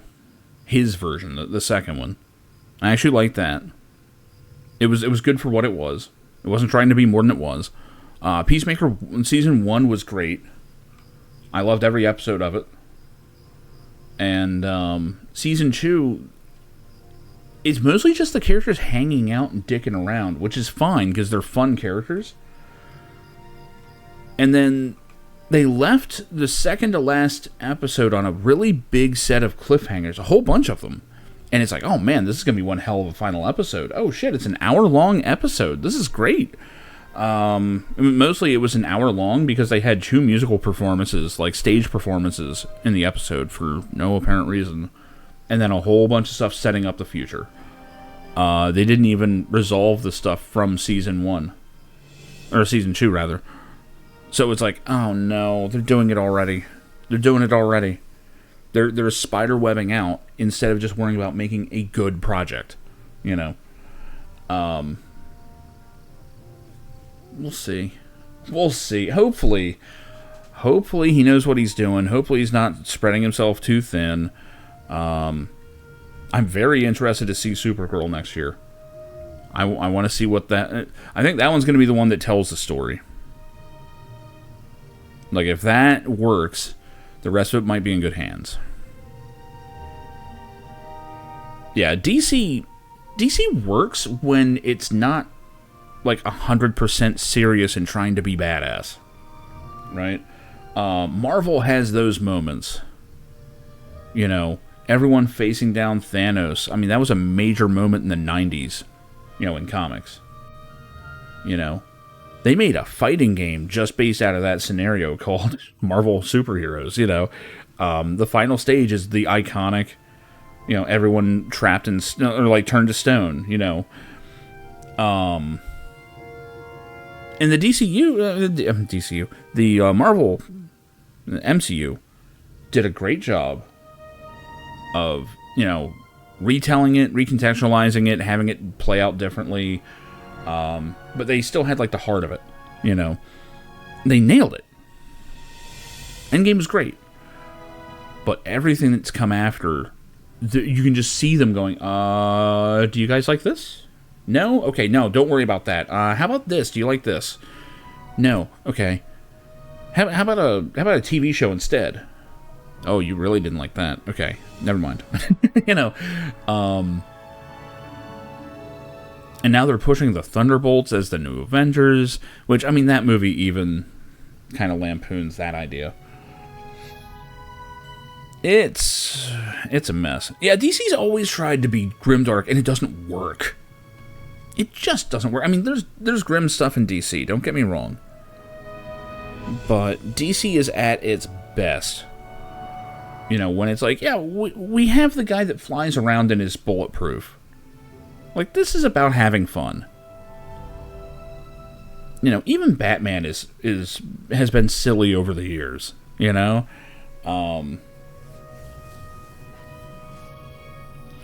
The Sentry being... Yeah, the Sentry, like, just kind of hanging out. That's... Oof.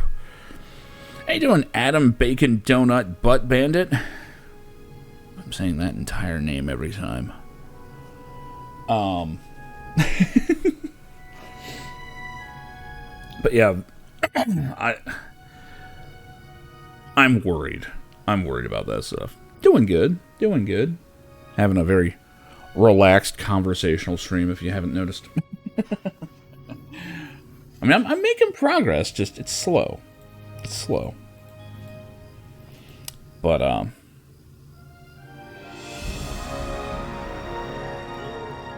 yeah, the Sentry should not have a permanent residence in being around. Really shouldn't.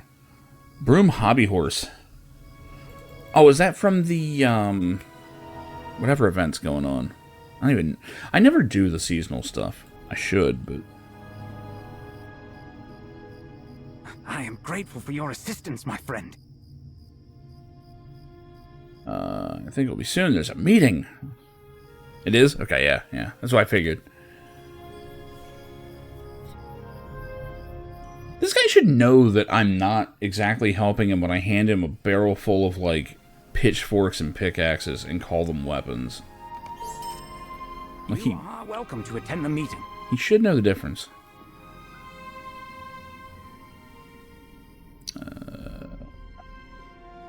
Let's hit harder. Oh, I never equipped this shit. So yeah, so these guys are the heirs of Castamere. They're basically anti-Aragorn dissidents. Bears mentioned this is taking place after the. Technically, everyone thinks the War of the Ring is over. Technically, it is not. It's a weird state that the game is in. Sauron is defeated as of this content. Sauron's defeated. Ring is destroyed. And everyone's kind of doing the after stuff. You know, we went and helped the dwarves. We went and, you know, investigated the ruins of Mordor. We've done a whole bunch of stuff. And now we're basically just touring Gondor on behalf of Aragorn to get so that he can get an idea of what he's looking at in terms of his kingdom. Like, where do the people lie? Like, how are people doing? Because he's planning on doing a tour himself. But he wants us to go and check it first. And we've come across basically a rebellious faction, which, they call themselves the heirs of Castamere. And let me brush up on this, because I'm gonna mess this up. Castamere the Usurper.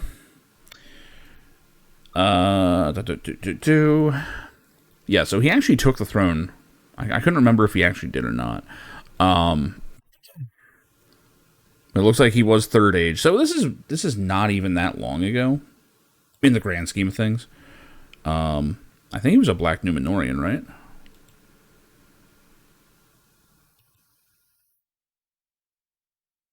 I want to say so.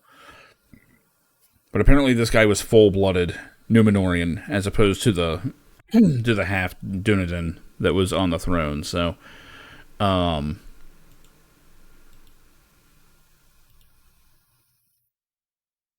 it's been a while since I played, so they have a great recap as you're playing. But, excuse me. Yeah, basically he is, it's a name from the past that they're latching onto, and they're going... The main thing that they seem to be objecting to is the fact that Aragorn has married an elf. And there is still anti-elf sentiment out there.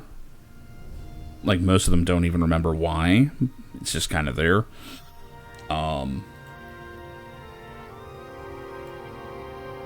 So it's most likely mostly stemming from that. But we're basically infiltrating them, trying to determine, you know, how strong they are, how much of a threat they are, who's leading them, what is going on. The issue is that at this stage of the game, we're a war hero. Everybody knows us. Like, the game does a really good job for a long time of having your character just be a normal person. Yeah, the music is weird, because, like, it'll just suddenly start blasting, or it'll drop out completely. That happened a little bit ago. I had a fright, yeah. Well, that was because I alt-tabbed back in. But, yeah, but in a nutshell, like, people already know that we're a war hero, and we're trying to work our way in to, like, their good graces to find out what's going on, but they know who we are, and we have very obvious points where we can kind of screw them over. Oh, like, in-game right now? Yeah, it does happen. So, I don't imagine that our spy efforts are going to go very well.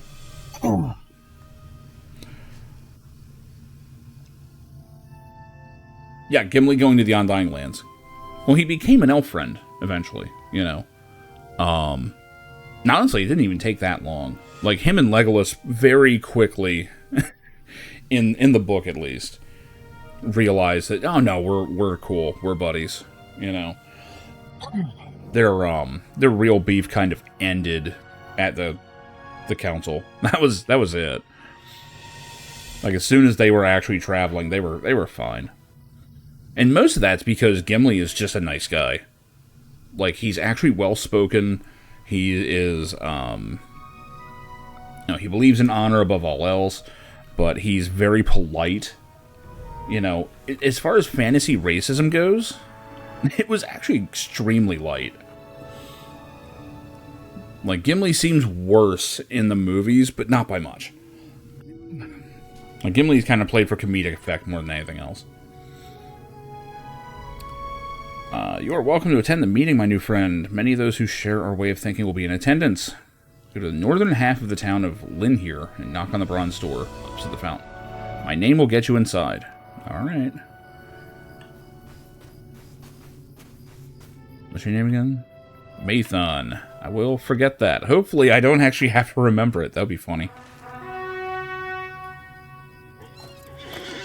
Oh, we're doing a bit of a trip here. May as well stop at these other towns and get the horse routes. Now, I am mainly just mainlining the story. I'm not doing any side stuff. There's plenty of it out here. One issue I do have with the game is that, like, I have a lifetime sub, so I'm always VIP, which means I always get more experience than, you know, a lot of players would. And as such, I am constantly out-leveling the areas I'm in. What river is this?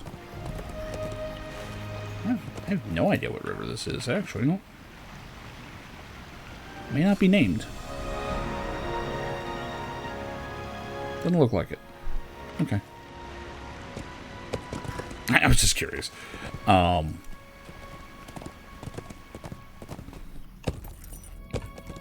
you hostile? Yeah, slowly.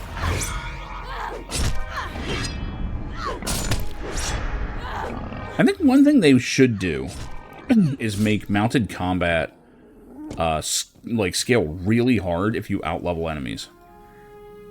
I think mounted combat needs to be, like, at least in the later areas, make it so that this is just your option for, you know, I'm traveling, I need to fight something off real quick, but I don't want to get off my horse. Like, I think that's the role it needs to take on.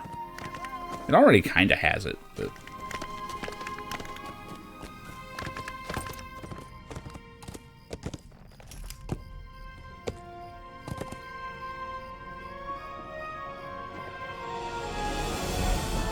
like, make it more of a convenience thing, which is always what mounts are in these games.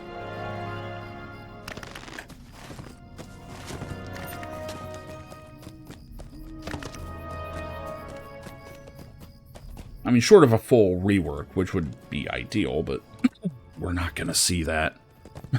People don't like mounted combat enough. I hate to say it.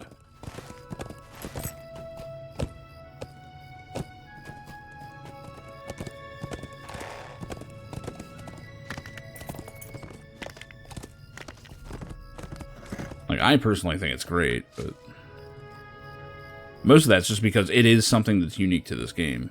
Most games do not attempt to do... Oh, look at that, it froze again. That's a little annoying.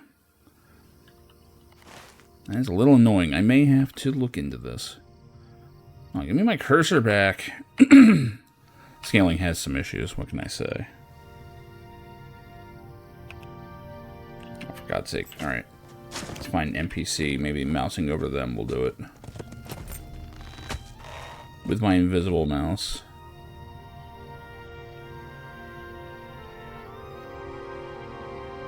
There we go.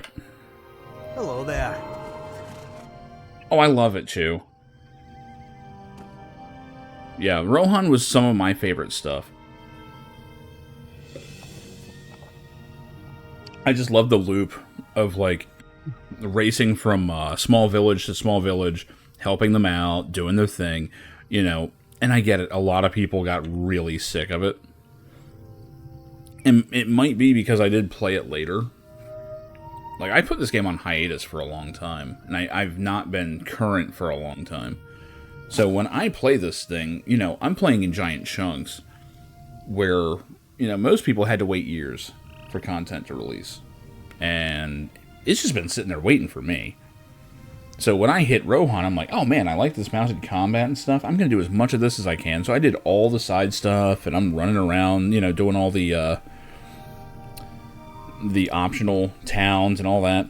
That is the point in the game when I absolutely became overleveled. Like Moria, I wanted to get out of there as soon as possible.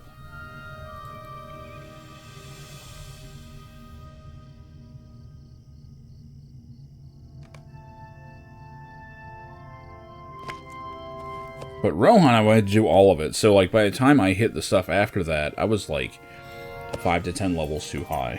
And it just never stopped. See, I will, on occasion, do everything. If I'm, like, on level... Yeah, exactly. Exactly. That's the problem. If you do everything, you're gonna level yourself right out of any kind of challenge, any kind of relevance. Your gear is gonna be, you know, ridiculous.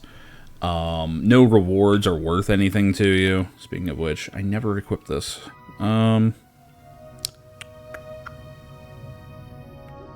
Okay, which lower level, higher level. Here we go. There's that essence I just got. We could slap that guy in there.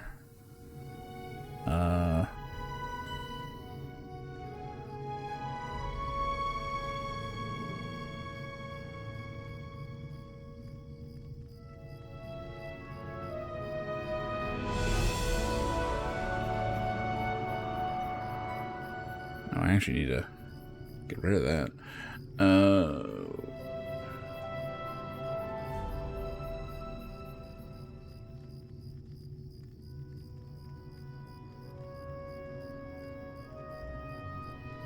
I don't think I can put 2 physical masteries in there. Let me try. I doubt this works, but I just want to hit really, really hard. Holy shit, it did let me. Well then. Let's get some physical mastery then.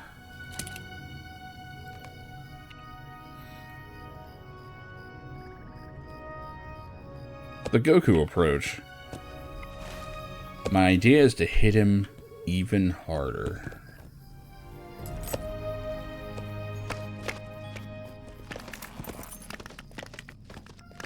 Entrance to the dwelling in the northern half of Lynn here. Oh yeah, no, that's right. I'm not actually supposed to be here.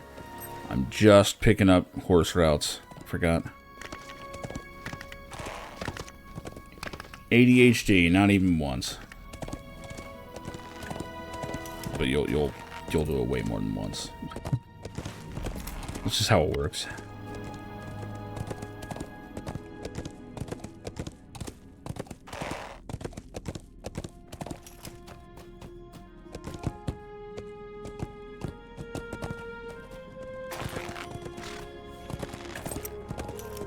I really should hit a forge though.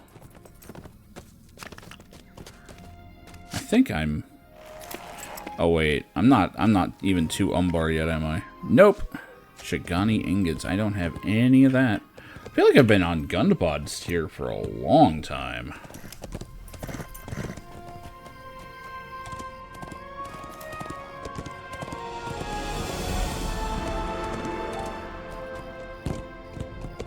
Can't say no to it.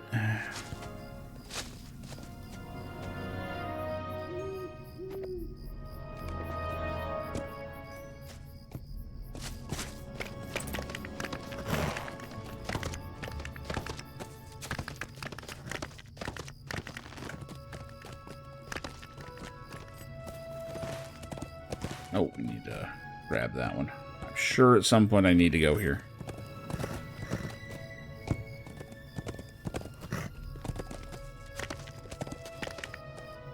I know the War Hunt seeds are janky in this, but I just appreciate that you actually have to kind of think a little bit about movement. Like, you do actually have to apply the horse brakes, you know?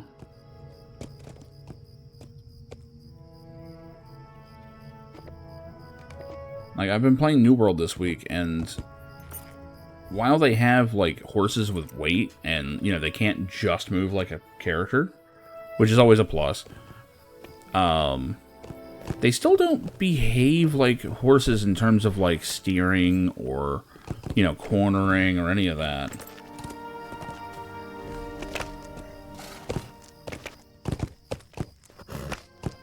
Like, this game legit has a throttle. That's amazing. It makes me want to break out the HOTAS a little bit. What can I do for you? Maybe I can get just one of the standalone throttles. Somehow macro it up so it corresponds with this.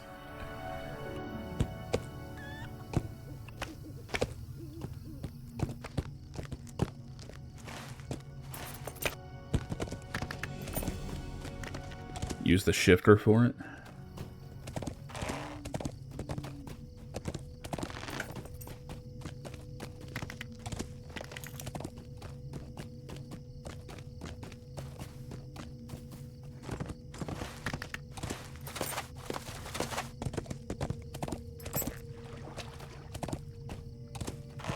You know, I'm a little surprised that they spent the time to do, like, stonework of these arches, but not make a bridge. And that just occurred to me. I have to imagine the stonework is probably ancient, though. Like, this river is probably kind of new. I don't know. Things I think about.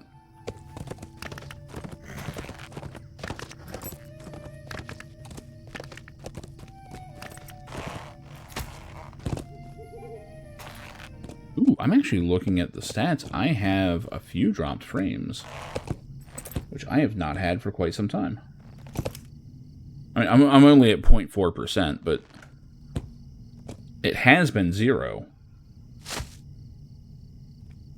I think it's just network traffic in my apartment building. I've noticed that on weekends it does get a little iffy.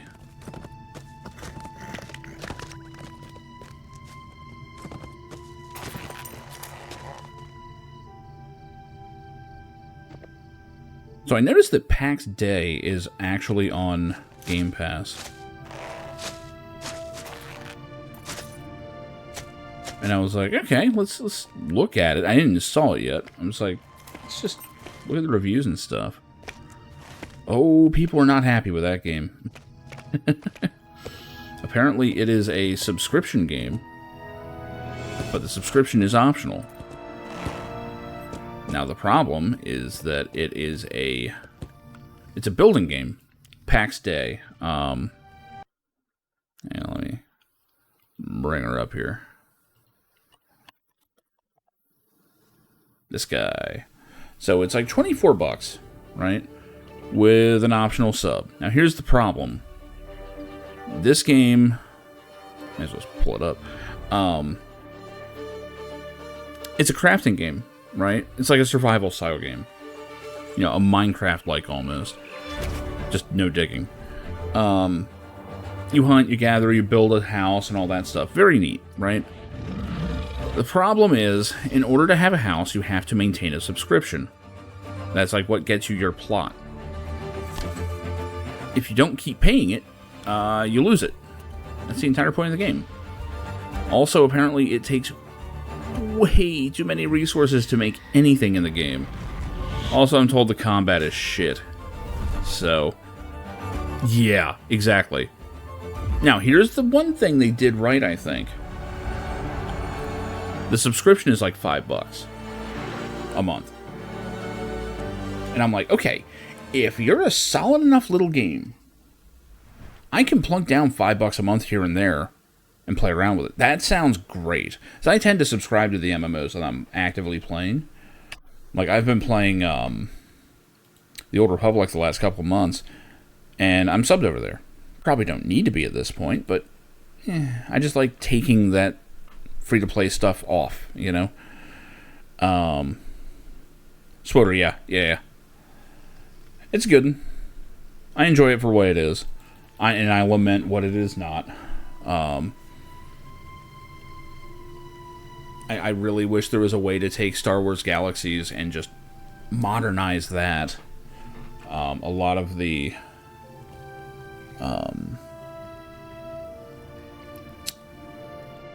newer stuff, the private servers are interesting, but yeah, the voice actor strike is done. I think they're up to date, aren't they? So I think I'm actually at the start of the last story thing. I just haven't started it yet because I keep doing alts and all over there. Yeah, the Knights of the Old Republic games were great. 2, unfortunately, was just not finished. And SWOTR, as it's called, is actually really fun from 1 to 50. I actually recommend playing it if you've never played it. If you really want Knights of the Old Republic 3, like, in MMO form, it's kind of there. Because it continues the story from 2. I mean, like, much later, obviously, because the Jedi are back. And, the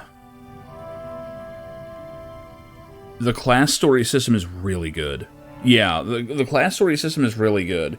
But unfortunately, that only goes from 1 to 50. You get too far, and just, bam. Everybody has the same story now. It's unfortunate. Because that game has some real bones. And, like, they do some cool stuff in the 1 to 50. There's callbacks to the things you did. Some of the choices you did actually matter. You can lose companions if you try hard enough. Although I think they've made that much harder to do now. I think now even if you piss off a companion, you just get less points towards them instead of flat out losing points. Let's see, Jedi Academy, also great. Heroes of Might and Magic I could never get into. And that bit me in the ass when I was playing the newer Pathfinder game. Wrath of the Righteous. Because, like, both of the Pathfinder games by Owlcat have, like, a little mini-game in them. The mini-game in Kingmaker isn't bad. I kind of got my head around that one. Because that one's like an empire builder, kind of. But Wrath of the Righteous, unfortunately, it turns into a bad Heroes of Might and Magic clone. And I don't like it. And you can skip it, but you miss out on, like, major upgrades in the game because of it. So King's Bounty I haven't gotten into. I picked them up in a bundle for dirt cheap like a year or 2 ago and haven't dipped into them yet. Imperial Agent is widely considered to be the best story in SWOTR, yeah. I have one. It's just she plays like a I think she's a power tech instead. Although the agent classes are also good.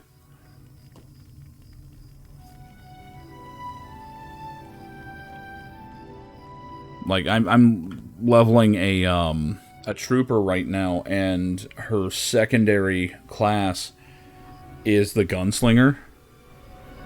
I actually like the trooper one. It's not bad. I mean, you have to be in the mindset of a trooper, which is very, yes, sir, whatever.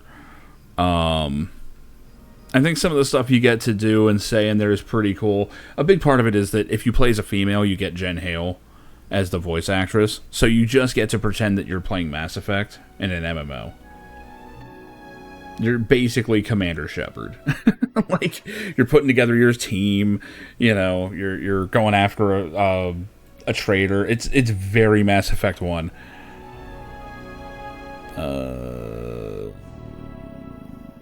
Okay, right, we're actually in the right town.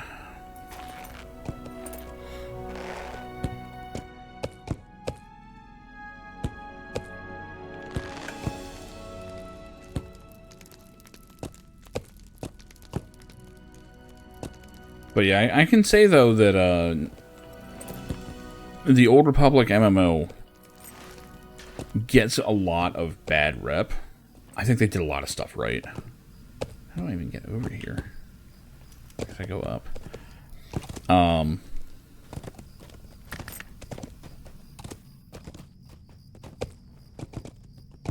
there's some really high-level vermin around here.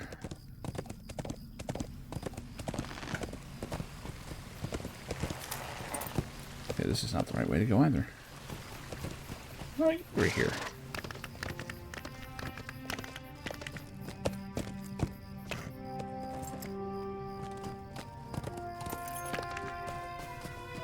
And I think the fun thing about the Star Wars Old Republic MMO is that a lot of the best moments are kind of self-made. Like, I think that's the best part of it. Oh, they're actually aggro. Holy shit.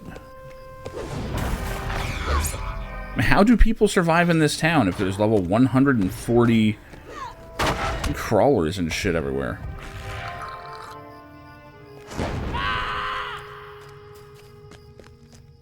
What a shithole.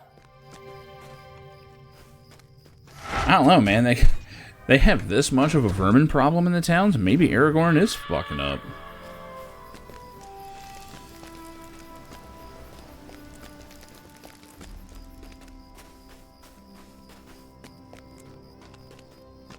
I think one of my favorite moments came from the Sith Warrior storyline, where you come across a Jedi and a Padawan of his, and they're there to defend this area from you.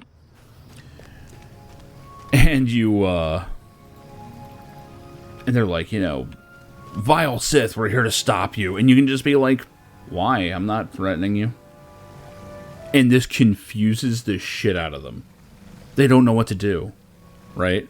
They're like, what? No, you're a Sith. You're evil. We have to destroy you. And it's like, why do you want to kill me? I don't even want to fight you. And they're like, what? And you can just keep it up to the point that the Padawan starts cracking. And he's like, no, this is some kind of trick. I know it's some kind of trick. I'm taking you out right now. And his master's actually like, actually, wait.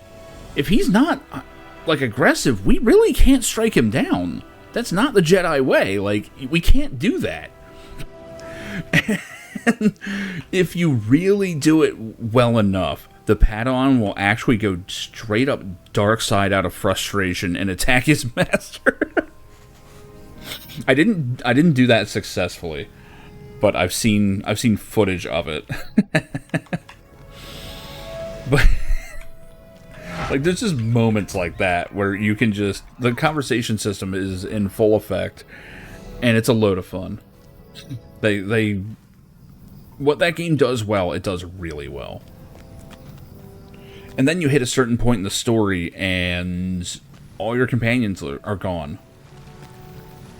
And I still have not gotten them all back. So there's some head scratchers in there. Is this the building? Yeah, this is the one by the fountain in the northern half. Got it. You there, you're the friend of whom Mython spoke? Totally. That's me. Mython vouches for you, but you would better be on your finest behavior while you're with us. If you put a single toe out of line, you will wish you hadn't. Praise the memory of Casimir and all his heirs. I hope Mython is right that you could be trusted. Man, the sequel trilogy. Jesus Christ. What a mess. I mean, Force Awakens was a little sleepy. I liked a lot of what they did. The characters were fun, you know. A lot of it did feel like a rehash. I kind of hated that right off the bat. They're like, oh, we're the Resistance. No, you're the establishment, idiots. Like, you're the Republic. You are in charge. Why are you acting like rebels still? That's stupid. Honestly, the Old Republic does that better. Where you have Empire and Republic. And they're not quite even. But they're like, you know, they're all right. They're, you know, it's like the Republic it's got its problems. It's got a lot of corruption, a lot of weakness. There's a lot of shit wrong with it, but it is functional. You know, the New Republic as portrayed in the sequel trilogy is pointless. Absolutely pointless. They don't do anything. Like, they clearly just wanted to go back to this idea of rebelling against the Empire, and it's like, but the Empire isn't in control. You're not rebelling against them. Like, what are you doing? They were too worried about trying to repeat the past and actually looking at where the story was and being like, okay, well, this makes sense. I mean, shit, they did the fucking Death Star again, you know? Rey was boring. They could have done her so much better.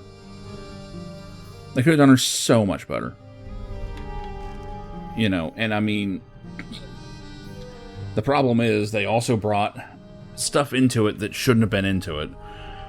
I feel like she was kind of bait to try to make people go, man, she's boring, and then they just go, well, that's what do you hate like strong female leads? And it's like, well, no, Alien was awesome. Like, that's not the problem here. The problem is you made a bad character. And then they started hiding behind excuses. And for a brief moment, I thought we were going to get something really cool out of it. During The Last Jedi, I actually like The Last Jedi. I like a lot of what they tried to do. The moment when they I mean, full spoilers, who the fuck cares, right? The moment that they kill Snape. No, wait, Snape? No. Snoke? Snoke. Snape was from a different movie. When they kill Snoke... Yeah, I actually liked Luke in Last Jedi. That made sense to me. I don't know why the entire internet's like, he was nothing but hope. Yeah, it's called drama and character growth and change. That's what happens to people. You don't stay the same forever. Snape versus Sith? Yeah. But, like, when they kill Snoke, I was just like... I remember being shocked. I was in the theater, and I was like, holy crap, you know, where are they going? Like, it felt like we lost gravity for a second in there. And you have the big dumb action scene, which was not a good action scene, don't get me wrong. Ooh, we are continuing to drop some frames, aren't we? Again, not many, we're at 0.5%, but that's more than usual. Hang on, I'm gonna do a speed test. This may mess with the stream a little. I want to see where we are. Downloads back to normal. Sadly, I am on a apartment building shared connection, but no, our upload's fine. Weird, I wonder why we're dropping frames.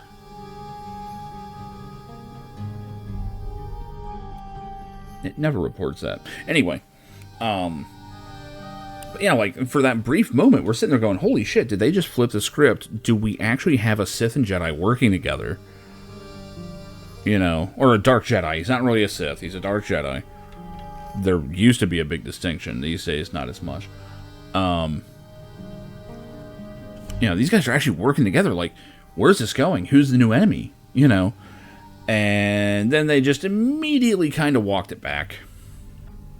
Yeah, character arc made sense. Execution could have been better. Daenerys is the same thing. Yeah, 100%. 100%. Yeah, I agree. I agree. I actually like Luke. The problem is that Mark Hamill, who I love, he's great, you know, like actor and as a person. He didn't like it. And when the actor doesn't like the direction their character's taking, it shows.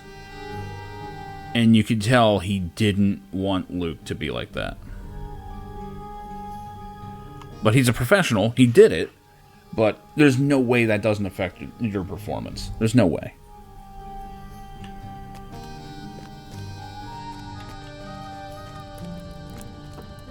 But I think it makes sense for Luke to kind of become disillusioned, you know? Now, I think it would have worked if we had seen the Jedi Order in something else first, you know?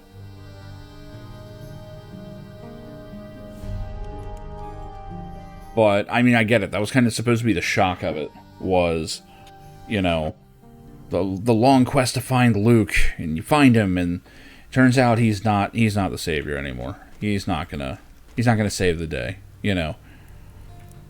Like his whole thing of like, oh, what do you think I'm gonna? You think I'm gonna go out and fight the entire First Order with a laser sword? You know, what the hell do you think I'm gonna do?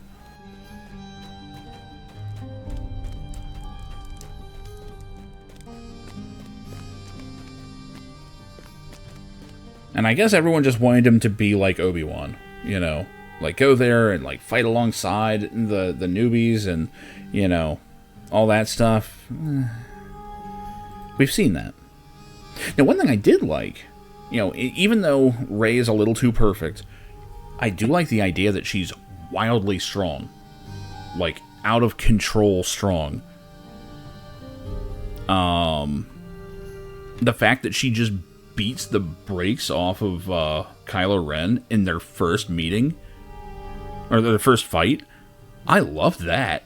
That was great, because we don't get to see villains have to get stronger. You know, we don't usually see that unless it's like a Saturday morning cartoon where they lose every week. You know, everyone expected, oh man, this guy's really strong. He was able to like freeze like a blaster bolt in midair with a force. No one's ever done that. That's crazy. This dude's strong. He's a Skywalker, right? And then he just gets his ass handed to him by someone who, as was pointed out, had never held a lightsaber before. That's cool. Now, the question becomes, why is she so strong? And maybe the appropriate answer would even be, I don't know why I am. You know, there's no clear explanation. And she instead has to deal with the fallout of being too Force sensitive. That would be really interesting. Because Force sensitivity should be a hindrance as well as a plus. It absolutely should be. Because at the end of the day, they're psychics. They're psychic warriors. They're psychic warrior monks. And that's their whole thing. And the entire concept of the Jedi is you have to be centered. You have to be in balance, right? It's not good and evil. That's the thing that they fuck up a lot. The Jedi are not about good. They're about balance. They're about inner peace and not being hostile and, you know, trying to find that middle ground. You know, they're not supposed to be crusaders. And anytime that they're portrayed as that, that's usually because they're about to have a downfall, right? They're supposed to be protectors of the peace and mediators, and they're supposed to be striving to be true neutral. Oh shit, did we just drop? I'm noticing like micro drops here. I think we're okay. Anyway.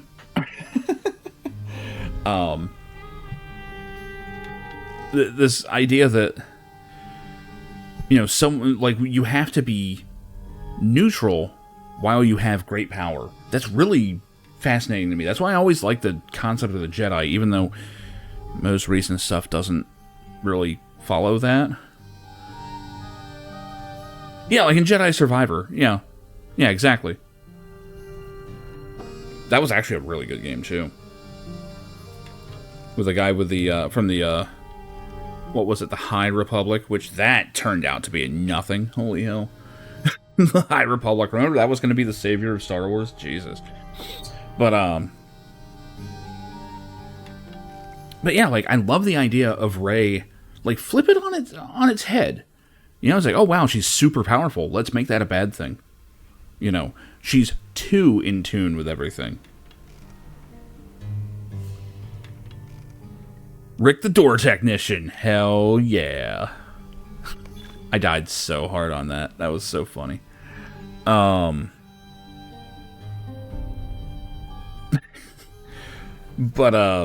it always, I'm sure it was a callback to the SNL skit of Matt, the radar technician. Like, anytime I see the name Matt, I always go right back to that skit with, "What up, Matt?" And then kicking the tools away from him. But yeah, I love the idea that, like, Rey is just outrageously powerful. And maybe there is no good reason. Maybe it was, like, some kind of freak occurrence.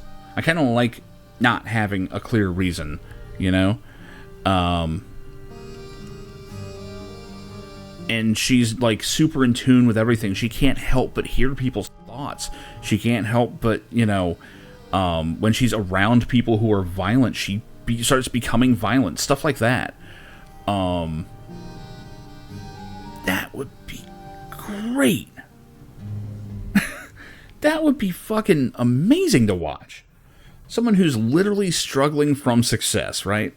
Like, she's so strong, she can't even use the Force without, like, accidentally causing other damage. And they come close to that, where she's trying to stop the ship and instead explodes it. Even though it was a stupid fake out, like, oh no, they killed Chewie. Oh, never mind. Like, I actually thought that was the direction they were going to go with it. Was that she was too strong, and it was almost impossible to stay in balance because of it. Right? Meanwhile, you have, you know, Kylo Ren, who, by all rights, should be powerful because of his bloodline, if nothing else. And yet, he's having trouble with it, because his heart isn't really in being on the dark side. And he's trying to force it, and it's not working, and it's, you know, he's not able to do it. It's such a great flip on, like, the bad guy being the strong one, right? I want to see the other way around, where the hero is, like, you know, almost Superman level, but without the control.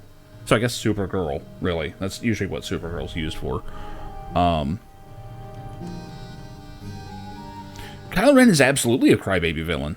He totally is. It's why I like him. It's why I like him, because he's not your usual villain. He's not super competent. You know, he has just like his little baby rage fits. It's great. I love it.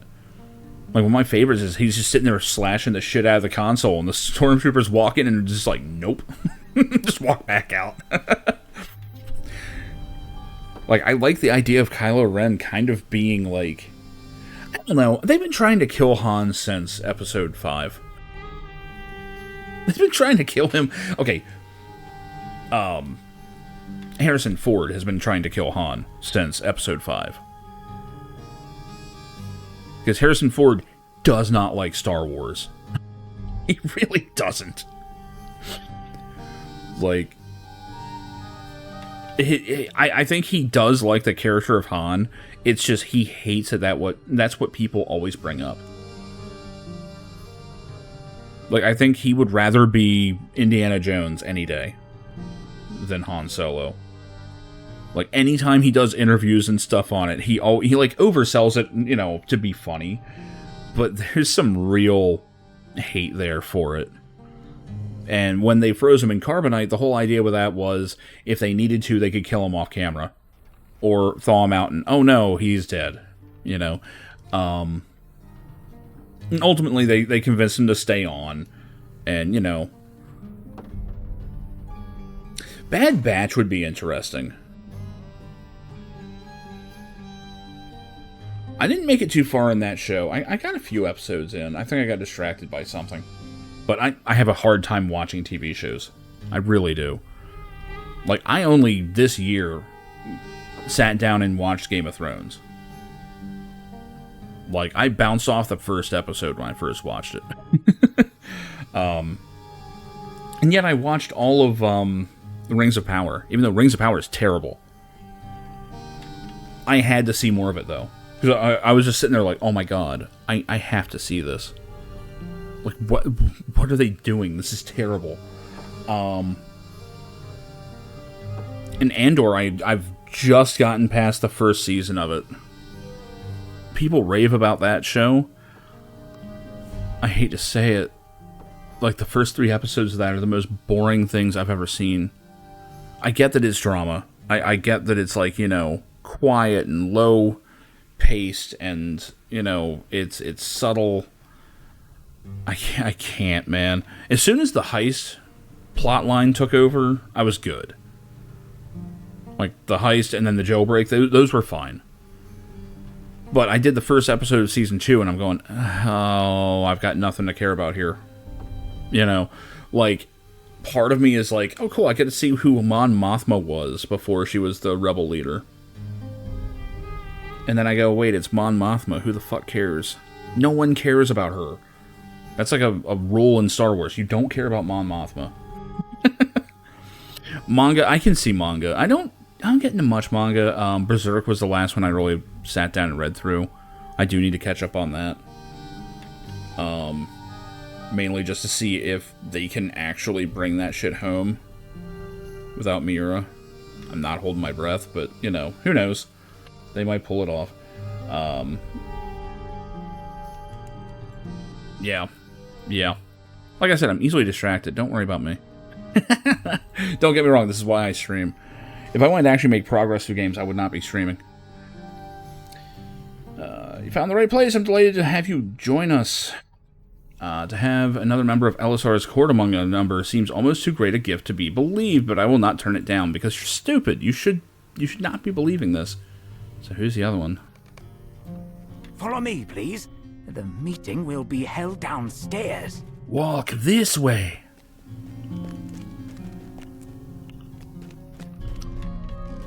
You should introduce yourself to my friends. Of course I should. Alright. Hebeth. Do not think you're one of us just because Mathon invited you to the meeting. You have not yet proven yourself to me. She's smart.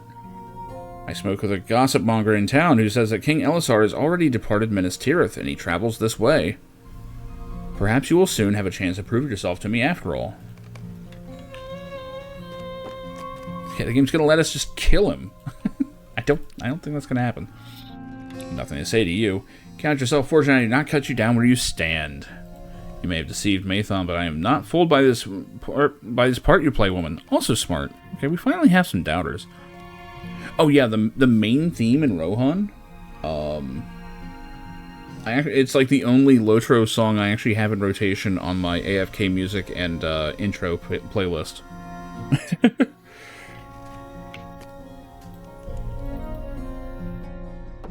Is it true you're close to the king? That will be useful indeed. Tell him that Mathon mentioned another member of Elessar's court as a supporter. He studies you carefully. Yes, but you do not yet you have yet to earn my trust, and until you do, I will speak no more of those who should remain secret for now. It should bring you joy to hear that the king is not as safe as he believes himself to be, and we may soon have the victory we seek. Great. I'm sitting there with just like a notebook and a pen. It's like, all right, so who all's also like betraying? I'm just writing it down because I'm terrible with names. Don't worry about me. Not trouble yourself over much. They will warm up to you when they learn how useful you will be to us. Yeah, how do those rusty pitchforks work out for you guys, by the way? I hope Elessar has enjoyed his kingship, for it nears its end. Welcome all to this gathering of our folk. You're just gonna be talking Praise the memory of Castamir and all his heirs. Praise the heirs of Castamir. 420 praise it. Ah, here is Ithiel. Welcome, welcome. We have some new faces here today. Yeah, Roaming Free is actually the song that I use. Do they wish to join our ranks? Is it actually Old English? I heard some of it. To Muldo Get out of the way. and his wife Nakasi Wave Reaper. Hey, look at that. More They bring tidings to us from Umbar. more Umbar content. What do you know? We do. See, every now and then we get voices here. Who is this one who stands among you? Do the heirs of Castamir now ally with such as they?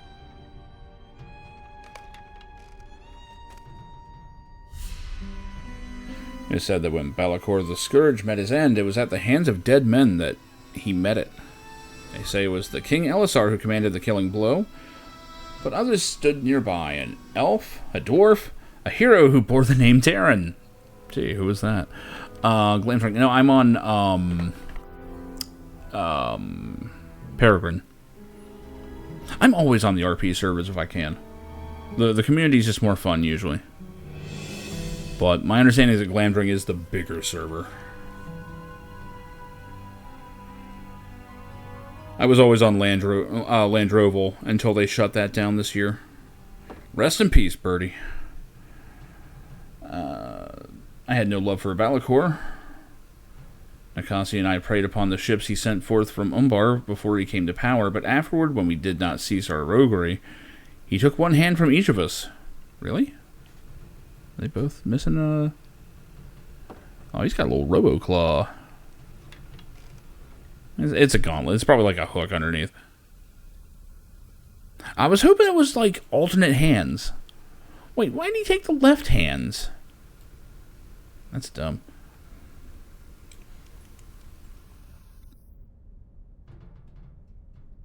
See, I wasn't even around the last time they closed servers. I was playing, doing other stuff, and thankfully my server was fine. I really, really hate the way they handled the server transfers this year. I think it's one of the biggest problems they've had. Because, I mean, every day, if you're watching the Discord or their forums or anything, I remember Windfall. But every day, people are coming in going, where's my characters? It's like, oh, they shut down your server. Okay. Where's my characters? Oh, you have to wait until they open it as a dark world, then transfer over to the... And they're like, okay, I'm already going on to play something else. Bye. Like, I really think this is going to lose them a lot of players over the long run. As far as I know, the dark servers are still inaccessible. We still cannot transfer from them. So, dude, there was no... I mean, there was, but only if you were, like, in the Discord. Also, there was conflicting information. This is the worst part to me. Initially, they said, end of August, we'll make a determination. You know. When in reality, end of August, they just did it. Like, they changed what their plan was.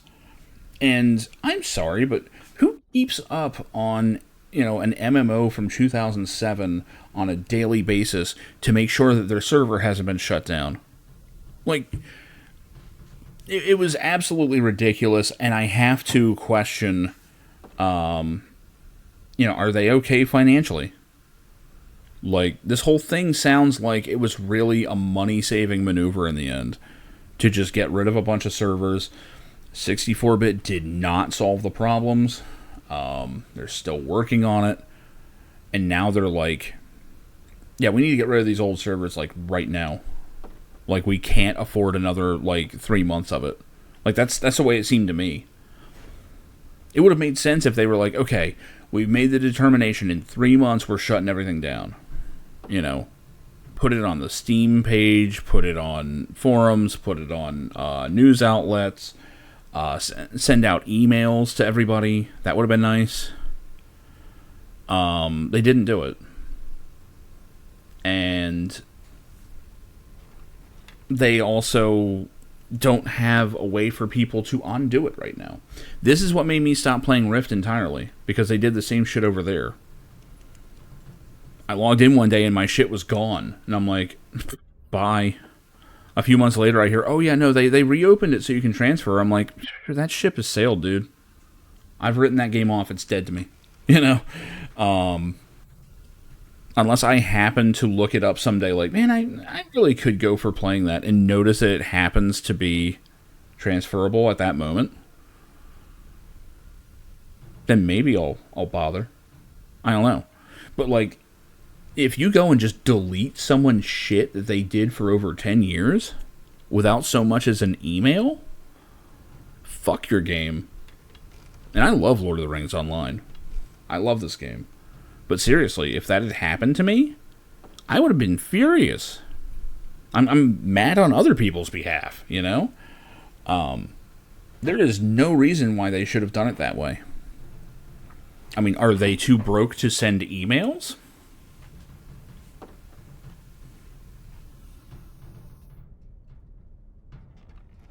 They delayed an expansion one day before release. Holy shit.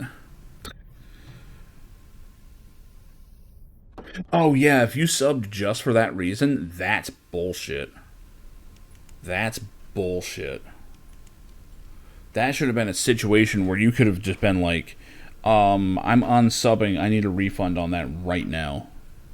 That should have been something they offered, because they know full well people come back for expansion releases. And oh man, if you go and do that and go, oh, actually we're delaying it, guess you're gonna have to just stay subbed for a while. Ha ha ha ha. It's like, you just tried to double up, didn't you? Like, that's not okay. Like, that's not okay in the slightest bit. So, yeah, unfortunately, a lot of these MMOs are being held by people that are just... They're doing some shady shit here and there, and I hate to see it, because it's gonna kill off a lot of these. We still don't know that the Old Republic's gonna stick around. EA's getting bought by, Saudi Arabia, basically. And, they're not going to be okay with the gay stuff in that game. I mean, for one, expect no more development of that stuff, and that's best case scenario. Two, there's a very real chance that when they start axing everything, that's going to be one of the first things they go for.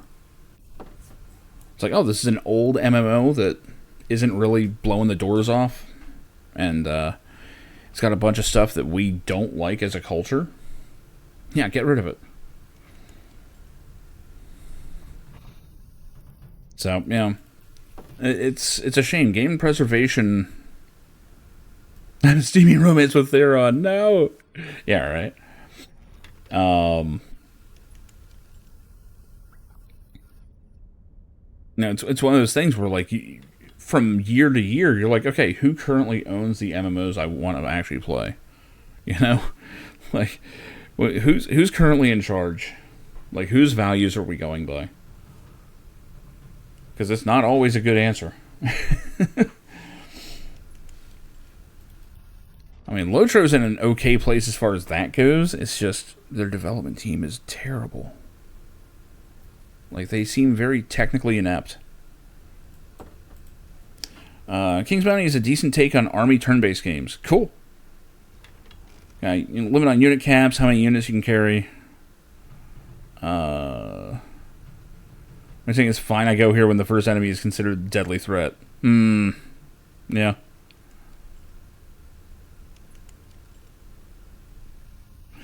Yeah, from my understanding, those games are kind of not 100% serious. Like, apparently it started as like a Russian thing or something. Like, I didn't realize that there was an old DOS game of it. But the new ones seem to be very, very far removed from that. Let's see. Oh yeah, right, he took hands from them. They were ours to keep, so we did. Though we replaced them with these made of metal. Raises his left hand and it shines in the dim light of the cellar.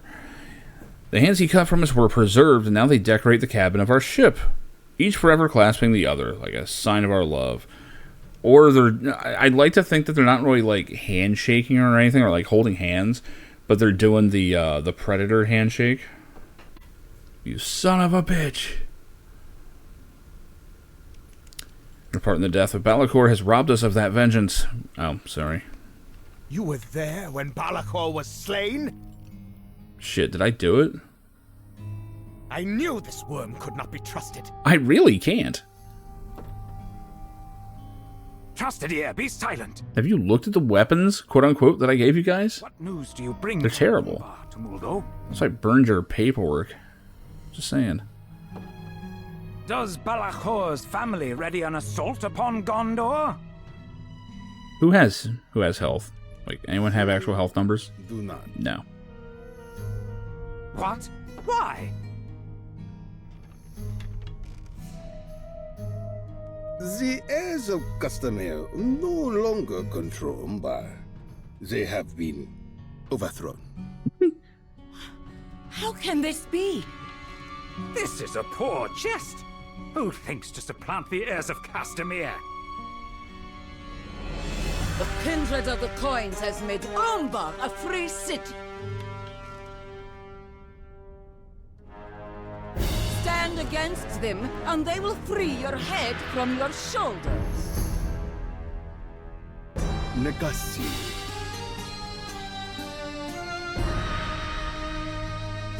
but my wife speaks truth to you. A new power rules in Umbar. If you aid this power, you may be spared. If not...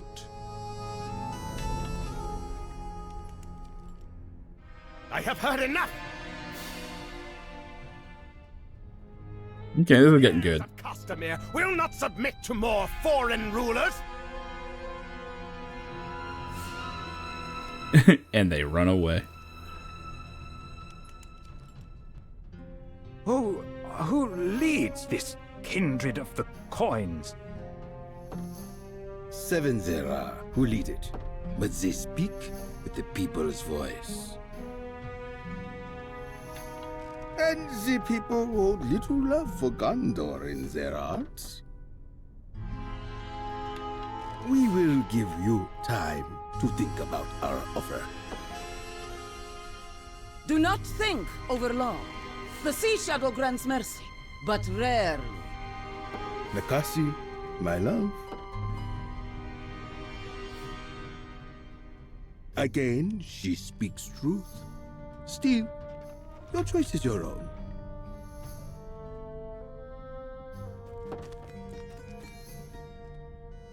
Well, this meeting went well. This could have been an email. Yeah, this is our trip. They just run off. They immediately are just like, well, I mean, I get the feeling those two probably could have just cleaned the floor with these idiots. Possibly me. I mean, I have not seen what level they're supposed to be. I don't understand how this could have happened. We heard no word from the heirs of Casimir who remained in Umbar, but I believe they would send messages as soon as they could. From where sprang this kindred of the coins, and how could they so easily overthrow our folk?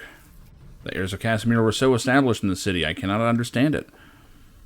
What has become of Saclafel, the widow of Balakor? Or of Balakad, his son? What are we going to do now?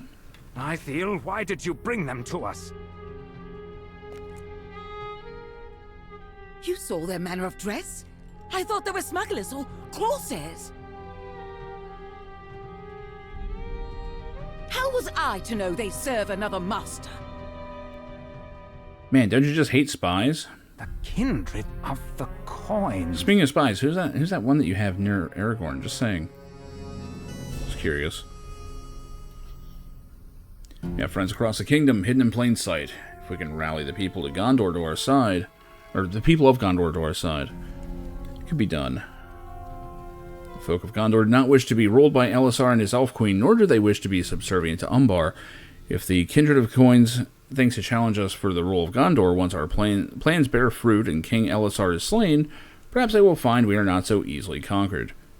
I have to believe this is the way it will be. What was that? Follow me! I can tell you what it wasn't. Your plan working at all. Like, you guys are fucked. And first off, you guys are dressed like normal town NPCs. Those guys were kind of unique looking. You have no chance. Your story is ending very soon. Oh, no. Oh, yeah. Oh, wait. To Molda? Whoa! Maybe I was wrong. Maybe he's okay. Oh, that's blood. Okay, no. Oh, he took that right in the butthole. Yeah, no, that's not good. That's not good. Clearly, he died of natural causes. You can't live without that much blood. It just ain't natural. Yeah, I stole that from Harvester. What about it? Anyway. Tumuldo Fiercewater lies on the cold stone floor in a pool of his own blood. I will say, I didn't see this coming. I honestly thought this guy was going to be a problem for like a long time. A Gondorian blade buried in his back. No, that's... Oh, it is a sword. I thought it was an arrow from over here. Oh my god. Am I that blind? That's totally a sword. I was sure that was an arrow. Okay, you got stabbed in the butthole then. That's It's not much better. His wife, Nikasi, kneels by him, her eyes burning with fury and with unshed tears.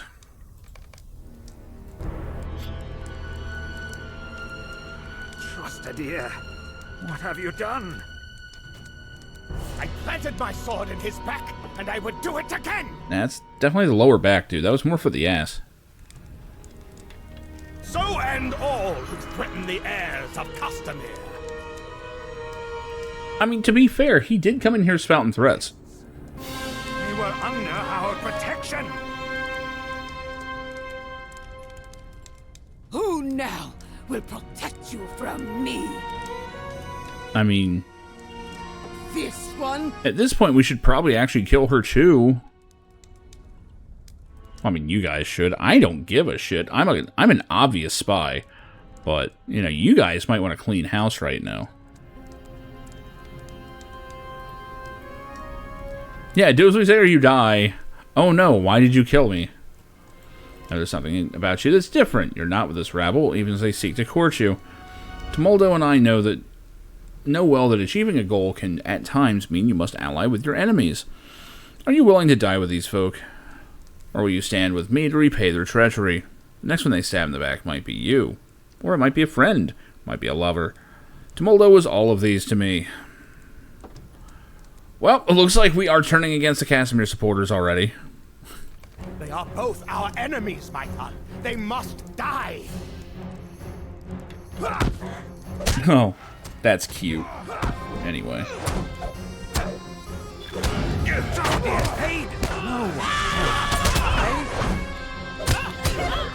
Oh, right, I'm playing on normal. I forgot.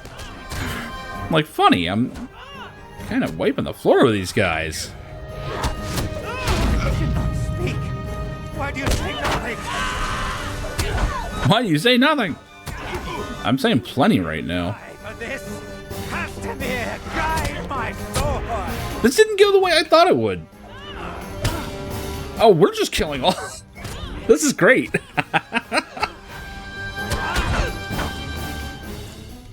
Well, listeners, he's alive. Yeah, but with where that sword is, he probably doesn't want to be. Nikasi, my love, you were right. Gondor must die. The song. Well, I don't know about this whole Gondor must die thing. Now these vermin remain alive in this place, Tumuldo. You have avenged them. You know, you are avenged upon them. I was about to say, he didn't do anything except for bleed a bit. Let's leave this place. Go ahead of me. I will carry the body of my husband. He deserves to rest forever in the sea and not in these vile houses of stone. It is kind of a shithole in here, isn't it? Alright, now we're spying on someone else. My husband and I were at sea when Balakor summoned us to join his fleet as he besieged Gondor. So I guess the choices to like betray or not were completely pointless. I guess it's just there to make you feel better. Like, I don't know, I'm totally sabotaging them. And so we quit the war and sailed for home. So were we robbed of our chance to spit upon his corpse, but not before he took something else from me. For my youngest brother died there in service to the Scourge. It meant we were near at hand when the uprising began, and when the waves receded, the kindred of the coins rolled in Umbar, and the heirs of Casimir were only a faded memory. Faded? I forget how you say that. Fetid. Yeah, well, when they get going in, it's over. It's over. I mean, it was a bunch of dumb assholes, like, in a basement, like, standing in a circle. It wasn't much of an uprising. I mean, at best, maybe they could have caught Aragorn slipping, but probably not.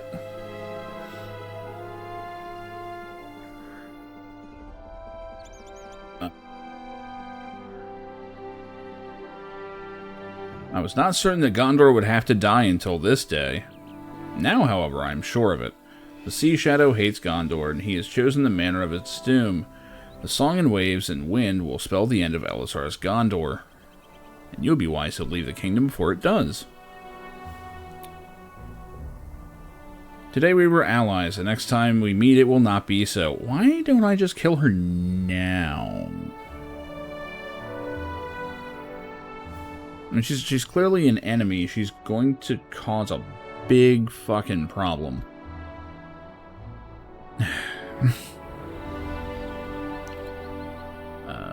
This is the only warning I will give you. Gondor will pay for the death of Tumuldo. 1,000 times over it will pay. Do not stand in my way. You should find a gossip monger. What? Okay. I guess I should. Mysterious voice. What else does she say? Sometimes they say extra shit. Today we are No. allies. The next time we meet, we will not be slaughtered. And they hid that voice line for only if you click them a second time. It's weird. Seems like an error almost. But and they do that a lot. Basement Dwellers Rebellion. Yeah, pretty much. They were down there playing Smash Brothers most of the time. Like, man, I hate the king. Let's go kill him.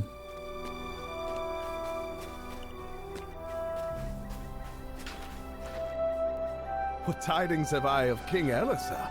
Can it be you have not already heard?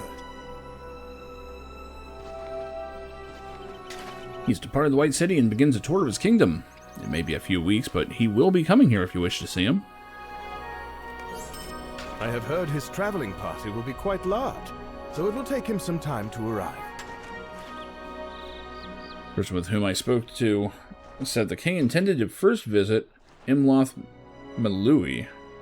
If you cannot wait for him to reach Lynn here. Okay.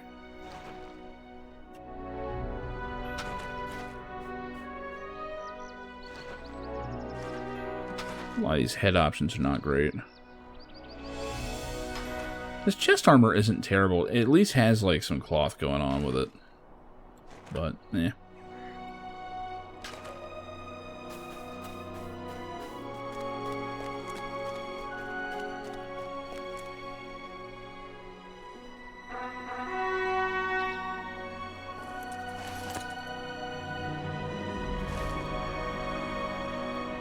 Imloth Malui. What the hell's that?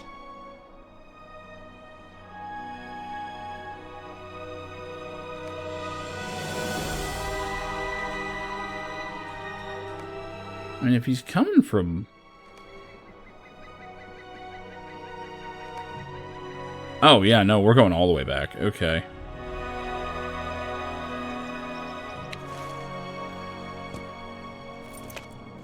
I was about to say, it doesn't make sense that we would just keep going. Like, Minas Tirith is back that way. What can I do for you?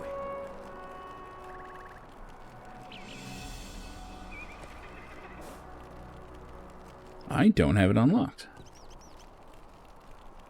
Hold on, do I not have any of it unlocked? Did they just skip us over to Pelagru?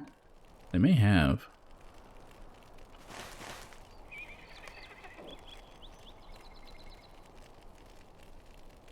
Now, Glaniath I was in.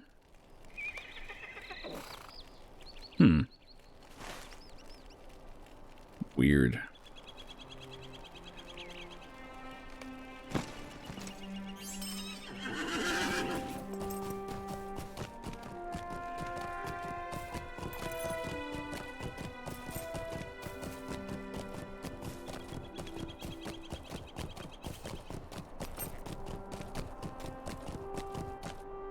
Oh, interesting. Apparently, I just saw in the world chat that they are finally going to fix Goblin Sappers. They're not fixed yet, but they're going to be. Thank God. It's a little ridiculous that they have been that broken for that long. And they're at all levels of the game. We need to go south out of here, actually.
Man, there is just ore everywhere out here.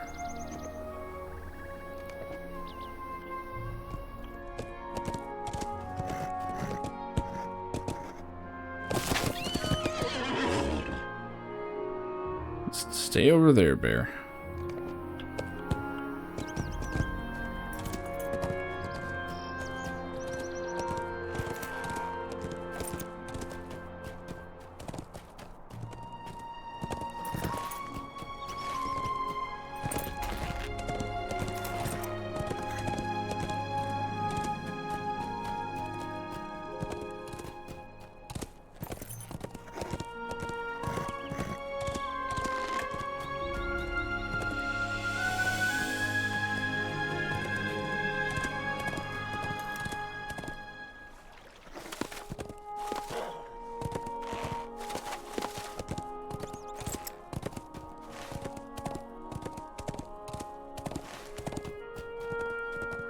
I should probably stop up here as well and get their travel point.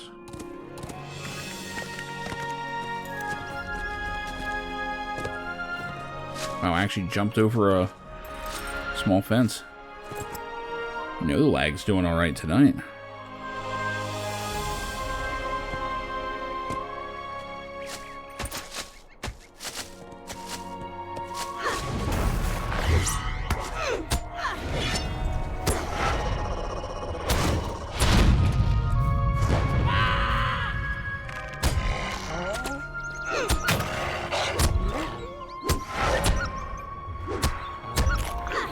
It's weirdly dangerous out here. That's another reason I just want to see them get rid of, like, the hard level stuff. I really want to see just... I'd love to be able to go to older zones and still actually have to contend with the dangerous shit that's out there. You know? Lord of the Rings is not... It's not Dragon Ball Z, man. Like, the level differences just kind of suck.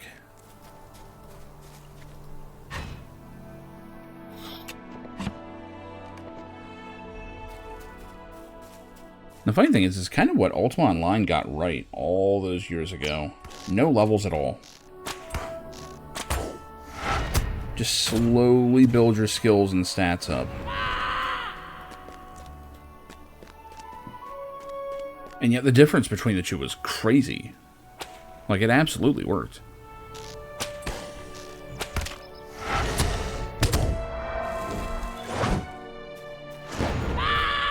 I'm picking up too many of these poisons. What is this? Oh, it's vitality nerfs. 31 vitality. I have like 16,000. RuneScape Online? Yeah. Oh, that's how Ultima was. People just sit there mining. Like, I knew people that didn't even fight in that game. I knew people that they were like, my entire,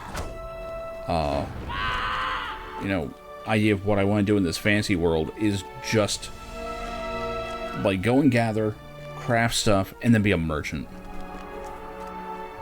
Like, I remember early on when I was playing that game, I wound up being the bodyguard of a relatively well-known merchant. Like, actually, like, funded and all by the character. It was all in character as well, you know. It's just half the fun of it. You know, but I actually, like, was paid to be someone's bodyguard. Like, I would stand there, in their shop during their business hours or whatever, like, hanging out. It was cool. Like, I miss those days of MMOs where people actually just approached it logically and were like, well, what would I actually do here, you know? Now it just feels so artificial. Like, just the act of role-playing feels like you are fighting the game systems. And it used to be, everything was in support of that, you know. Like, the world just made sense. How can I be of service? Like, I didn't even know what role-playing was when I played that. Like, in terms of, like, you know, being a role-player. Because I'm really not one. But I at least like to have the character, you know, in the fantasy, you know. Like, I want the game that I'm playing to make some sense.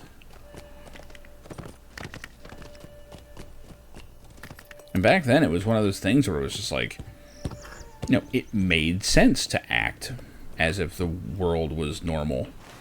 Like, why would you not? It always felt like, you know, there were a lot of people who just resented that and couldn't, like, you know, get into it. Oh, Station 13 is a great example. Although that game is so overcomplicated. Oh my god, the menus of that game.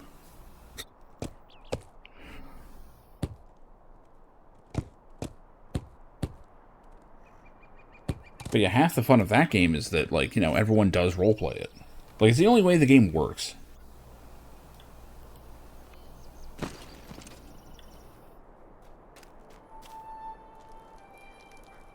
Like, doing a clown run that results in everyone getting sucked into space. I mean, come on. How can you not love that?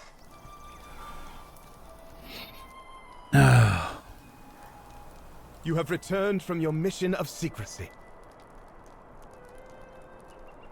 What befell you while you walked among the ranks of the enemy? A lot of shit.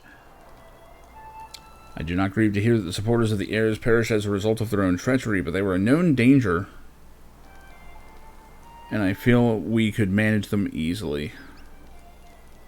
We know little or nothing about this kindred of coins, and that does worry me. We returned to Minas Tirith and told the king what we discovered. It's an Alien versus Predator setting for it? Oh god. That's kind of cool.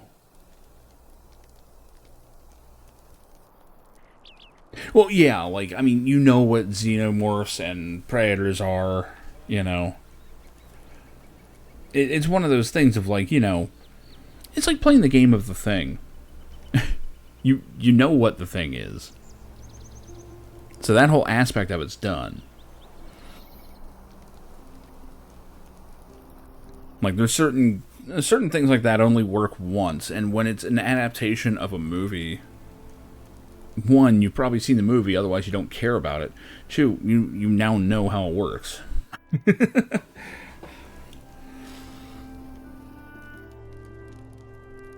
Like, it's like someone in a zombie movie not waiting for the whole, you know, dude, are you okay scene, and just being like, from 0 to 100, just going like, that's clearly a zombie, and just shooting a guy in the head, you know, before, like, before it really escalates or anything, and they're just, like, super genre savvy, right? Kind of ruins the whole thing. We returned to Minas Tirith and told the king what we discovered. The heirs of Casimir still have their supporters, but Balakor himself is likely dead. Those sightings were enough to convince Elessar that his tour of the kingdom could safely proceed. But now you tell us there's another group who wishes on Gondor ill. He's not going to turn around now. We know little or nothing about this kindred of the coins, and that does worry me. They have these voices that you're never going to hear, because every one of their quest barks only reads the one line. And this is just something else that they said in that initial bark, but they didn't have a way to put the voice in. Now you tell us there is another group who wishes Gondor ill?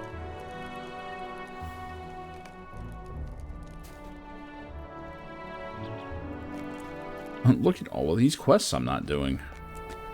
Because I'm already almost 142, and I think I'm still on 140 content. Yep. And I hate using the tortoise stone. Absolutely hate it. What can I do for you?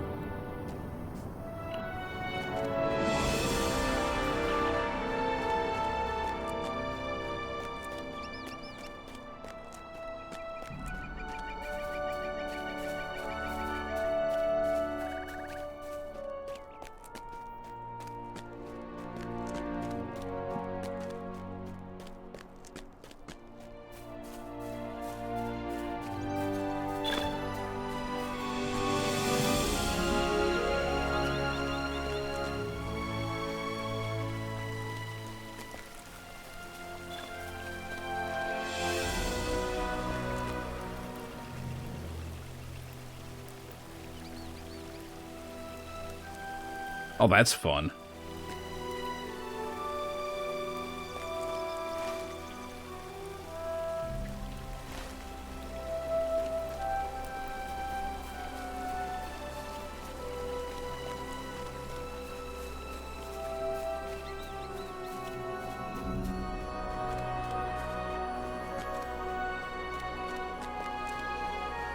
Now, the big problem I always had with the roleplay scene was, like, during the 2000s especially, it stopped becoming about, you know, oh, I'm going to play my character as if they're a person, right?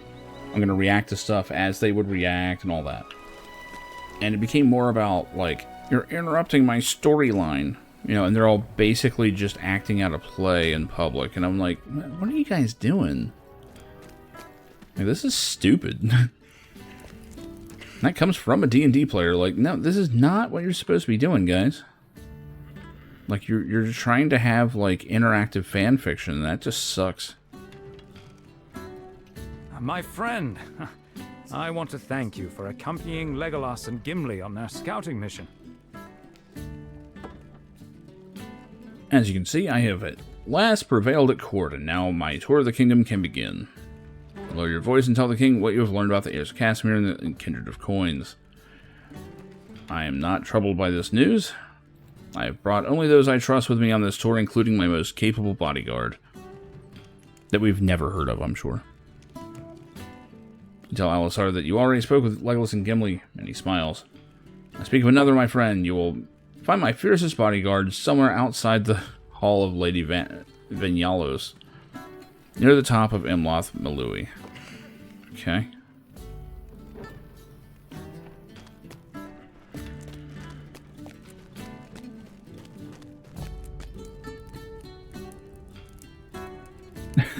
There's a ride at least each month. Sounds about right. Sounds about right.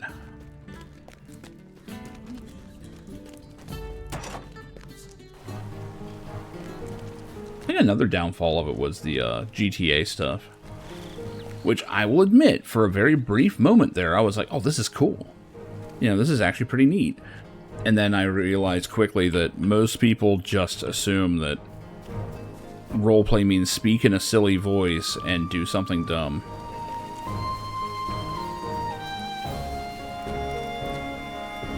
And then just kind of act rigid when people push back on it. You know, like they would. And it's like, okay, this is... It was a cute concept for like 5 seconds, now it's just annoying.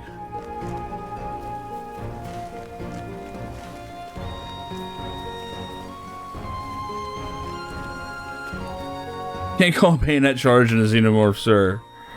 Yeah, well, I mean, that depends on how much they're supposed to know about it. Like, do they know they bleed acid? How do I get to that street? Hold on.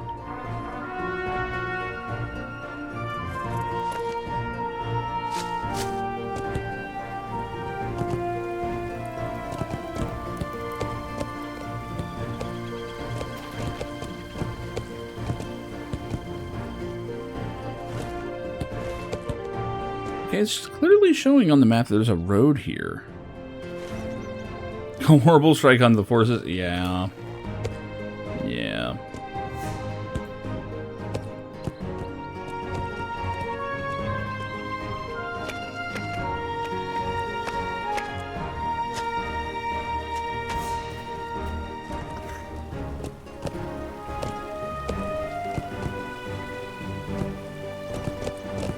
Every now and then, especially in like interactive fiction, you realize just how dumb some people are.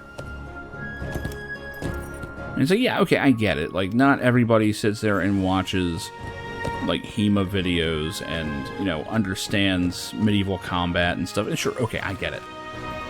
But the number of times in, like, roleplay situations or whatever, you know, where it's like, okay, you have command of an army, you know, the enemy has a line of pikemen, and they're entrenched. And they go, all right, let's charge with a cavalry. It's like, why would you do that? Yeah. Where am I supposed to be going? Somewhere outside the hall. Oh, it's probably the captain here.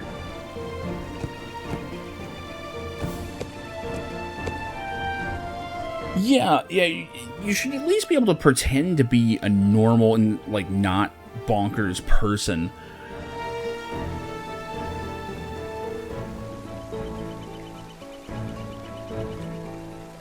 you are here to help, I ask that you seek out Chief Healer Bruni in the Hall of the Gentle Hand. It's not you. What the hell?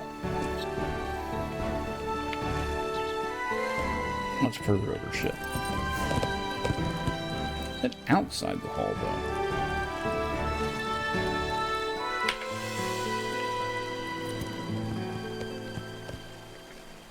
Oh, there we go. Maybe it's this guy whose name is Bodyguard. Oh, they look mysterious. I wonder who it is. Looks like a female figure.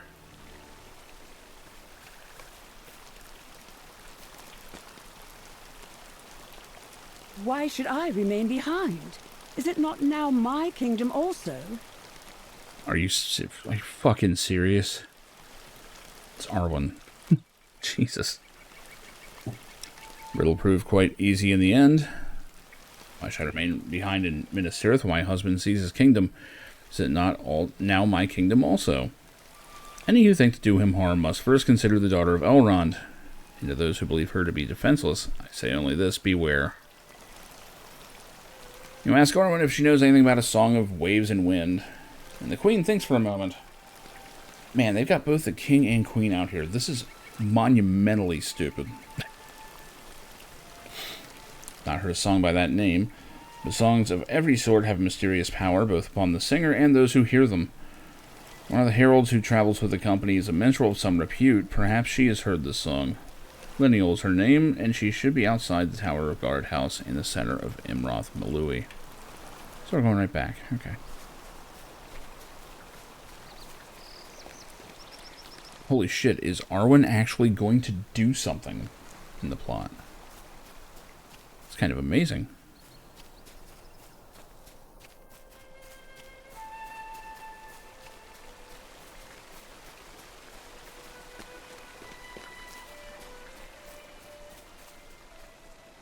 Probably a little far, huh? A little bit.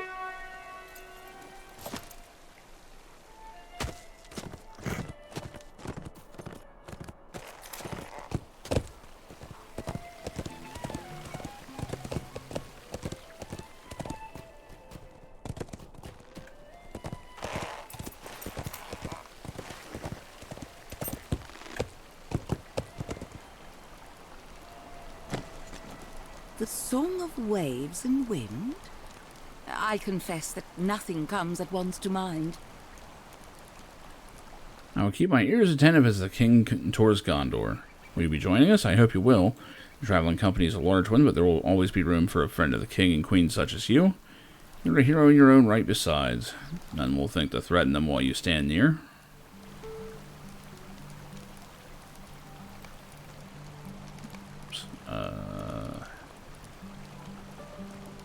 Yeah, I'm finally getting to that gear that's like way better than the stuff I had, and it's like, damn.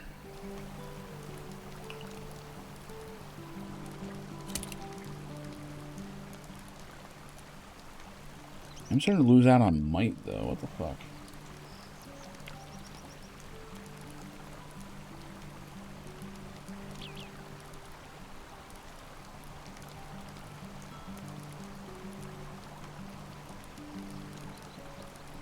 It's too low level.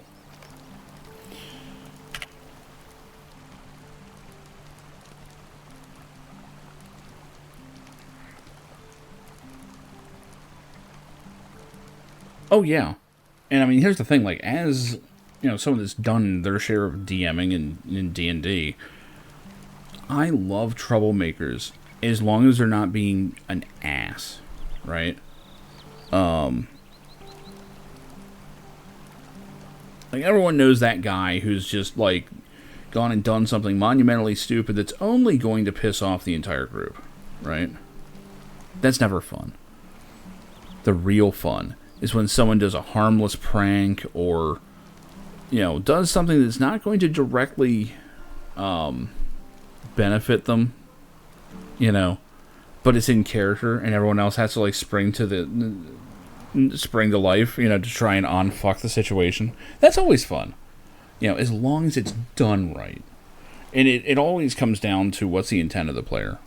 As long as the player intends for everybody else to have fun, you're doing it right. But there's so many trolls out there that are just like, well, I want to do something, you know, either like offensive or whatever. It's what my character would do. It's like, well, then get your character out of our game because there's no room for it.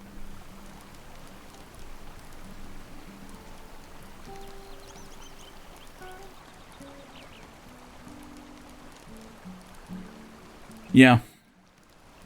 Yeah. Oh, we've had our share of people doing just dumb stuff and then acting surprised.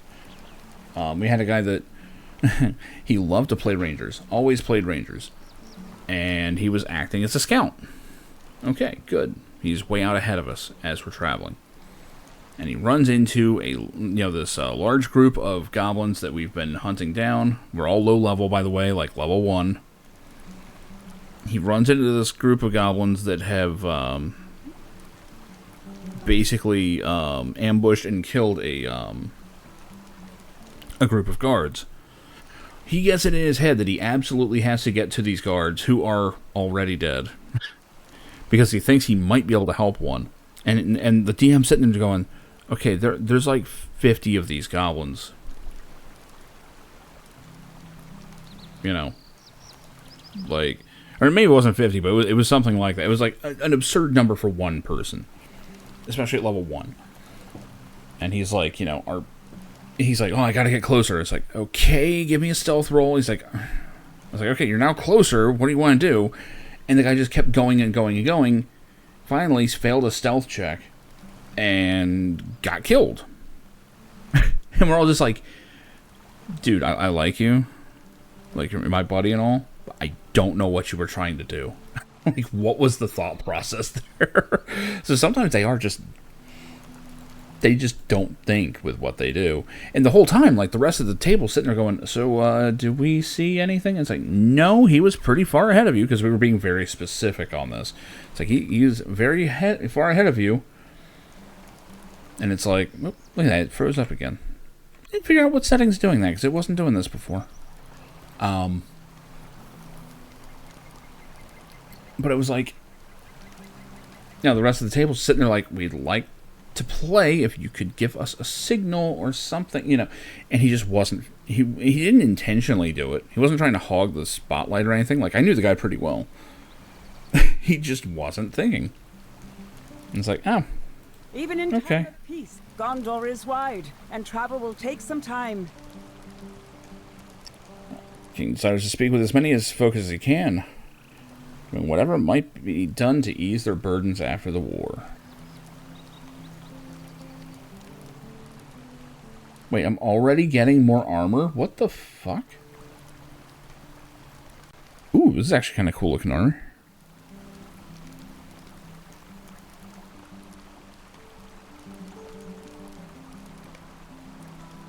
It's weird, though, that I just got chest armor and I'm already getting more.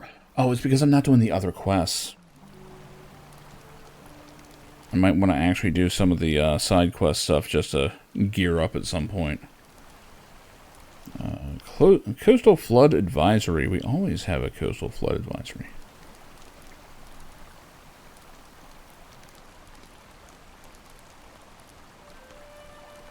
Sorry, just making sure nothing important's going on.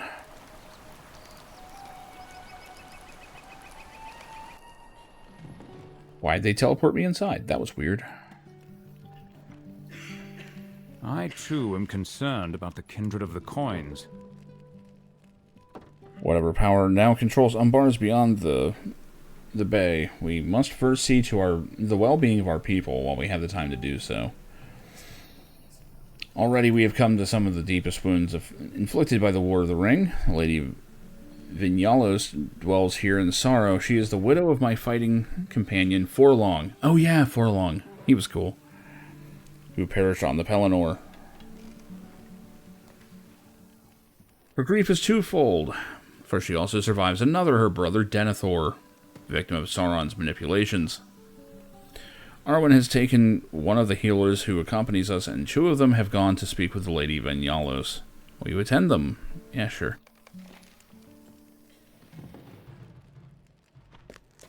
So, I'm now going all the way back. Hey, Elrohir's here. Where's your brother? Eladon, there he is.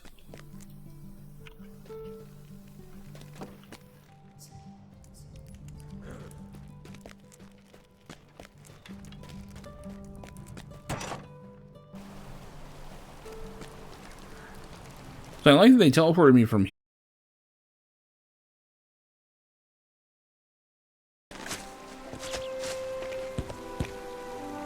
There it is.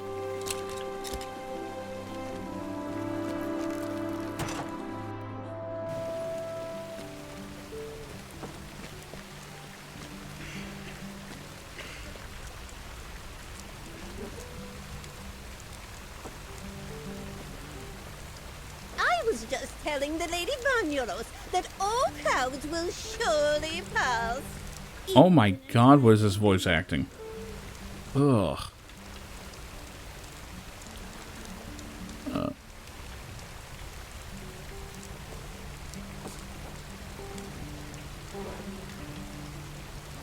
I grew up here among all these flowers. Did I ever tell you that? It's true. Even when I was just a girl, I never expected to see much further than just down the hill or past the curve in the road. And wouldn't you know that I went on to dwell in Minas Tirith, and in the houses of healing there would be a great many ailments that would take more than medicine, but also a soothing word or three. It's like I always say, wow, she just goes on. The queen and her healer, Eorith, mean well, but they can provide no healing for me. Mine is no ordinary grief. This is not the sorrow of a woman whose husband marched to war and perished there, or that of a woman whose brother ruled a city and then fell when it burned. The eyes of Lady Vanyalos shine with tears, but sadness alone does not line her face. Her expression is haunted too by guilt. Would that I had no part in this. Then might I grieve as does the rest of Gondor, but I have done as they did not, for I dreamed of what would transpire, and I did nothing to prevent it. It is as if I put the axe in the hand of he who slew my forelong, or cast a torch that set aflame the city walls behind which my brother Denethor perished. It is as if I, Vanyalos, did these things, by failing to prevent them. Not all dreams have the meaning you give to them, Vanyalos. My people know well that wait, whoa, shit. Hold on. My people know well that there, wow, I can't. What is a sentence? My people know well that some there are to whom the Valar grant the gift of foresight. What, did you become fucking Yoda in the middle of that sentence? Gift, I say, but if so, it must be an unwelcome one. None disbelieve you. Your dreams came to pass in the way you foresaw, and great is the pain to grieve, especially when the grieving must begin before the loss is suffered. But to think you might have prevented what the Valar showed you, can you really believe it might be so? Does the Lady of Imloth Malui stand among the ranks of such as they? Of course not, my dear. Let me help you ease this burden. Take this bowl, fill it with water. They always want a bowl of water. Then add it to some of the water that falls from the heights in the northwestern reaches. This will help soothe the mind of Lady Vanyalos. Okay, sure. I'll take your word for it. This one? No, wait. Fill it from the northwestern reaches. Okay. I thought it was like the water from here.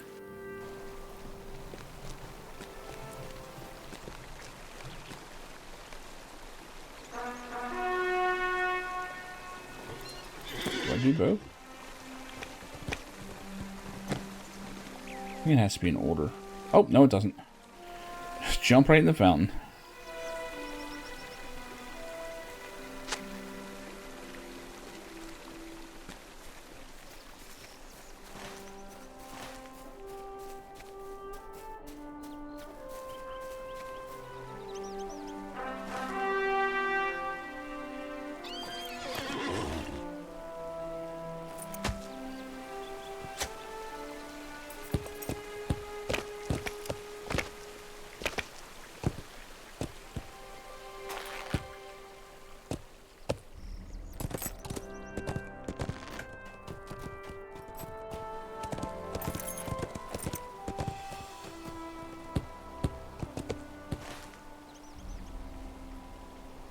Oh, we actually have to go down. Okay.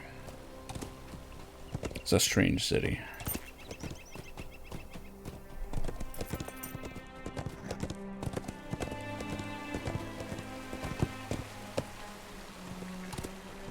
I have to start watching my time a bit here.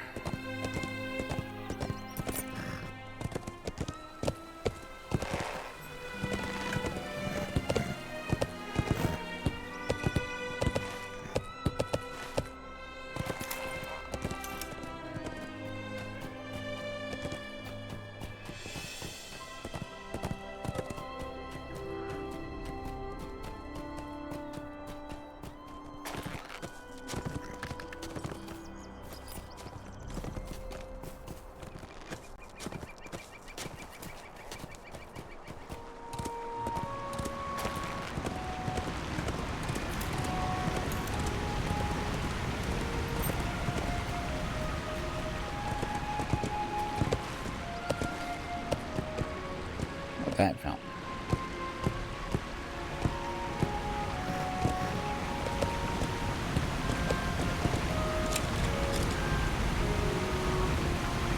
Maybe not that fountain. That's probably a bigger one. Oh, the falls, right. Okay, it's not the fountain.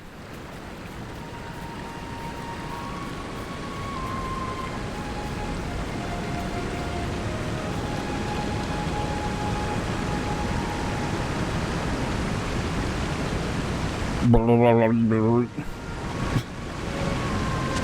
love kneeling underwater in games like this. Oh, that water looks like shit when you look at it from this angle. Oh man. And from up here it's fine.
Far, didn't I? Yep.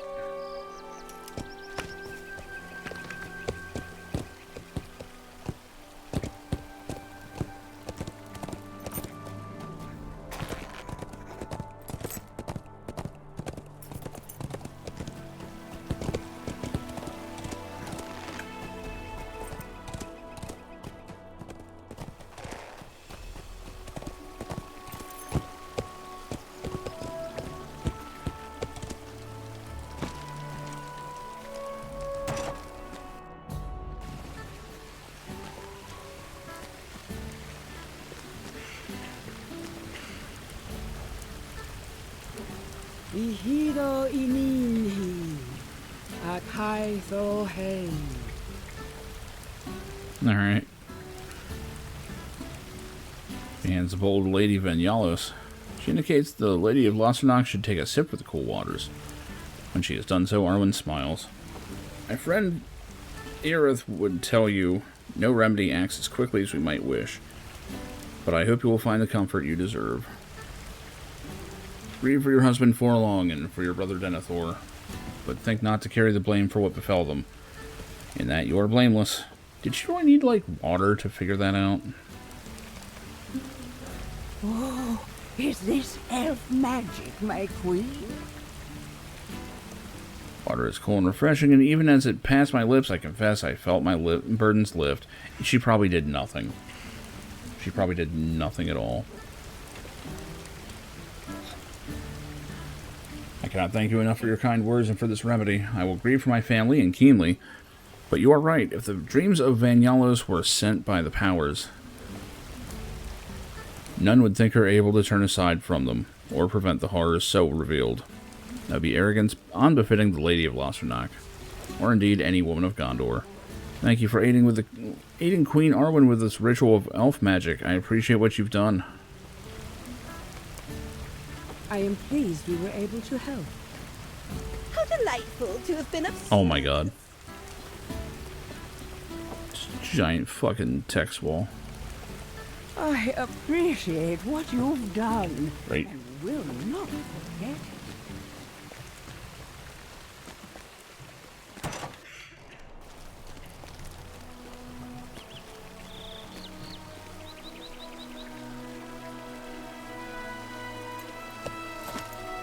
I've barely done any fighting, but I did break 100,000 health. I'll take that.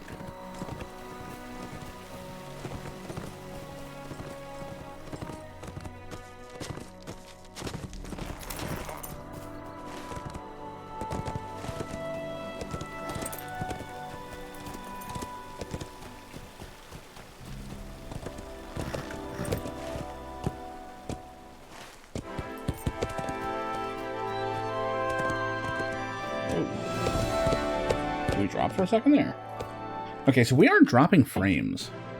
Interesting. This is a different problem than before. This is kind of fascinating, actually. I'm getting the feeling that these... I'm now at 1% drop frames, which is kind of nuts, but...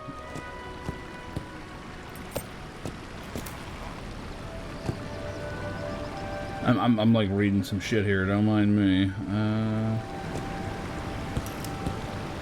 Well, apparently 12 minutes ago there was a disconnection. I didn't even notice.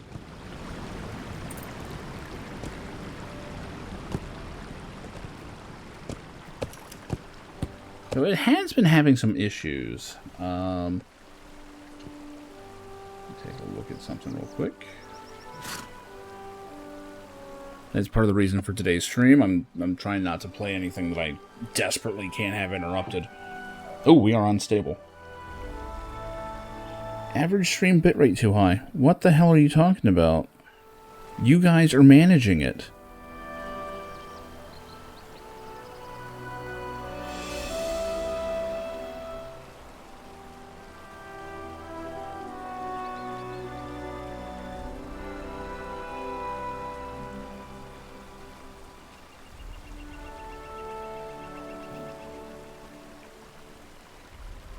Okay, they still have us at 1080.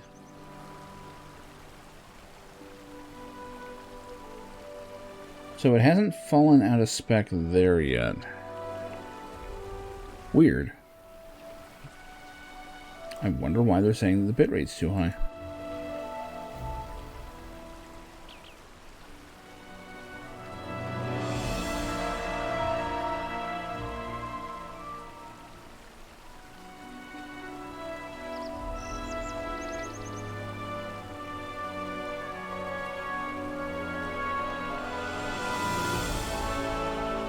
So I'm thinking what's going on is that I'm having the same interruptions that I was before, but because I'm not doing the multi-stream and because I am doing the enhanced broadcasting, it's recovering so quick that I'm not even catching it when it does it. Which, if that's the way it has to be, that's not too bad. I'd much rather have that than the like full-on drops we were having last week.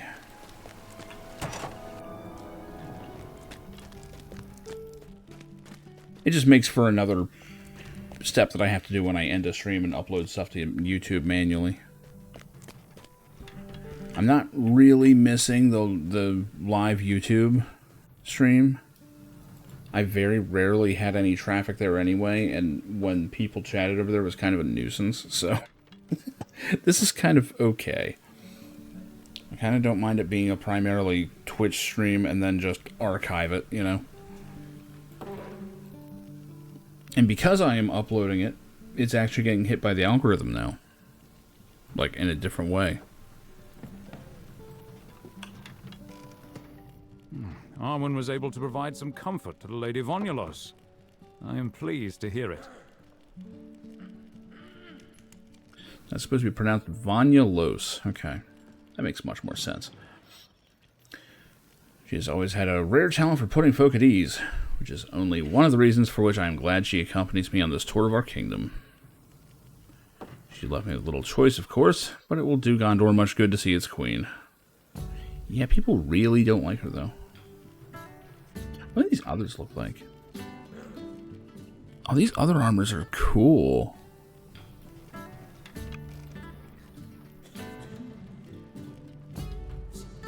They actually have some short sleeves for once.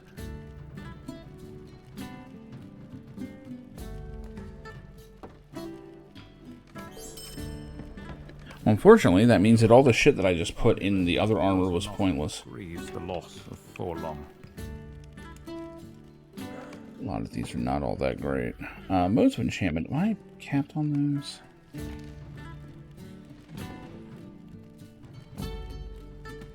Not quite.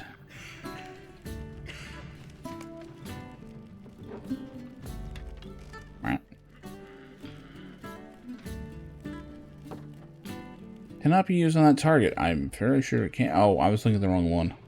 Never mind. We can't.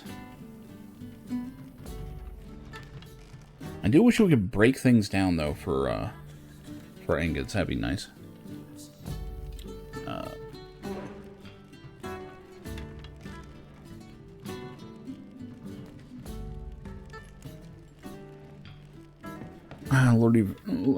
Lordy? Jesus. Lady Vonyalos is not the only resident of Lothranok who grieves the loss of Forlong. He was a most popular figure and treated all the folk of the lands within his governance as if they were his own children. Sometimes he treated me in this way, despite the difference in our ages. Good old Forlong they used to cheer. We fought together on more than one battlefield, and he was always a true friend and big-hearted. And his frame grew to match. Good old Forlong, alas for war. Forlong was a cool character. People of Lothranok will need to provide for themselves until another lord is raised to the station. I doubt not they will, but it will take time to replace such a hole as Forlong leaves. Let us travel south to Arnok and see what the people there need.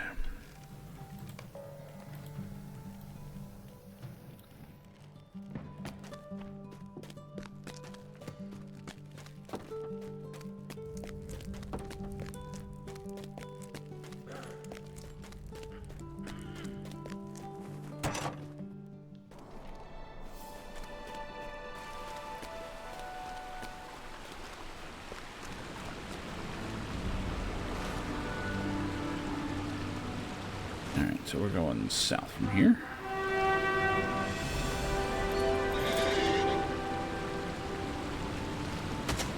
Oh wait, we did have one section of combat.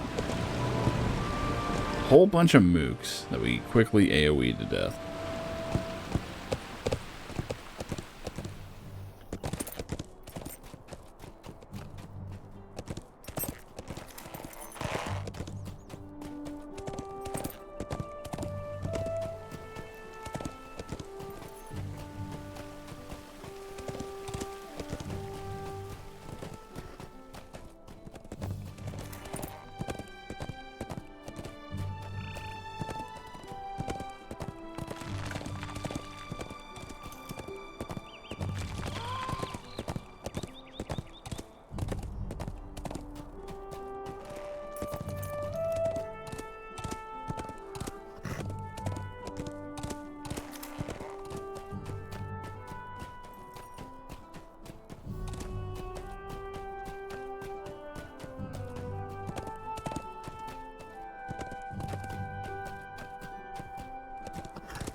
Book of Arnok, stare at King Elessar. Yeah, no shit.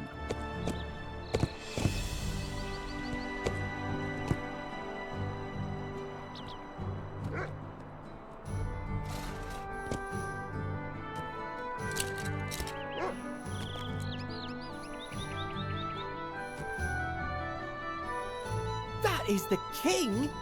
What's he doing here in Arnok? Doesn't he know he's supposed to stay in his tower? I mean, he's a very good king if he doesn't know what he's supposed to be doing. This kid makes some sense. He's supposed to be picking berries and hunting deer to fill the storehouses. Now that the men have come back from the war, he's not going to do that, surely.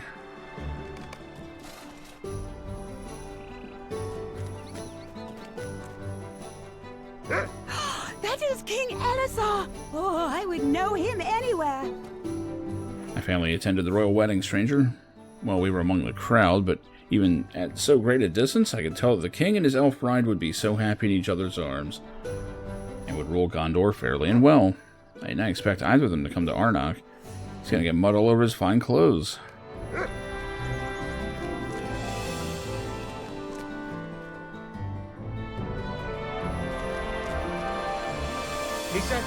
Is that the king?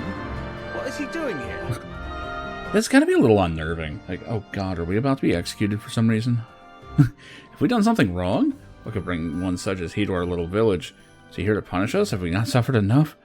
Well, if only Lord Forlong had returned from the fighting, he would speak to the king and tell him we've done all we should.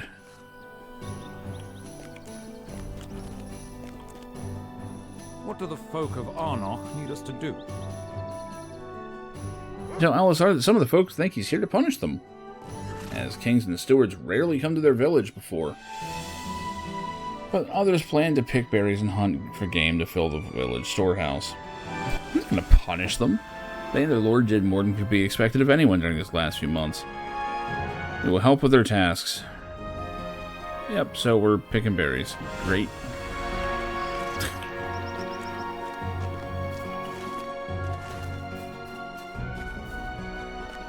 That you will never out-level trivial tasks in this game.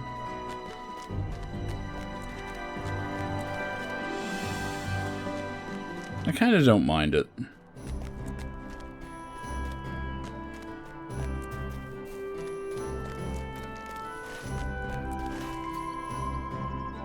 I don't know why I have to go so far for these berries, though. Jesus.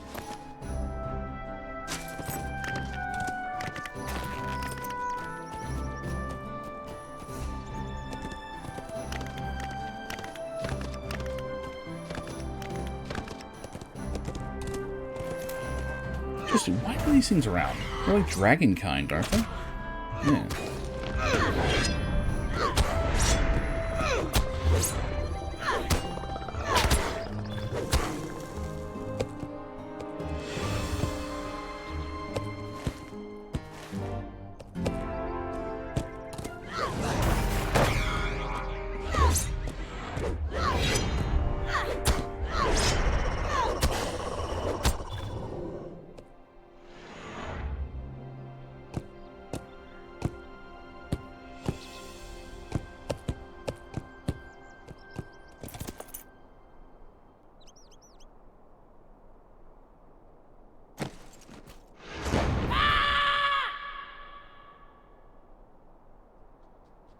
Like that sound like I did a battle shout just to pick berries.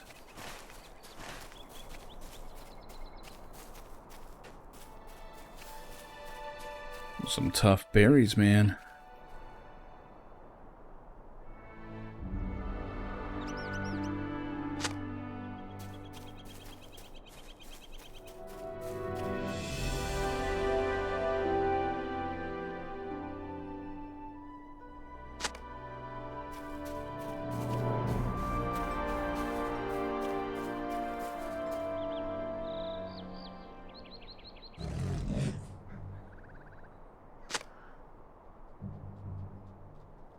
This was my berry bush.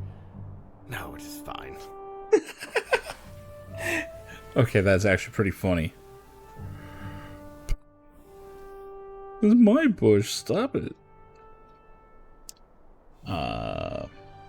Bounty of all these bushes will end up in the Arnok storehouse. Mind not that I picked the finest berries from this bush before you arrived. Well, I chose to pick these berries. My sibling is more of a hunter and brought down a deer not far from here. Perhaps you can start preparing the meat to bring back. Deer should be just to the southeast. How about Avank meat? How's that taste? They got plenty of that shit. Oh, shit. Losing loot.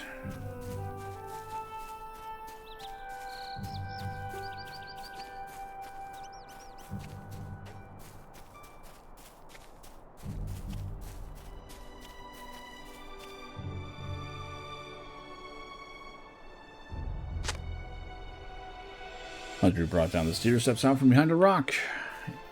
I borrowed this bow from my brother Elor here. Will you return it to him? I may be queen, but I think it's important for the folk of Gondor to see that I work to provide for them, as does my husband. It's been some time since I had done such a task, but I do know how it is done.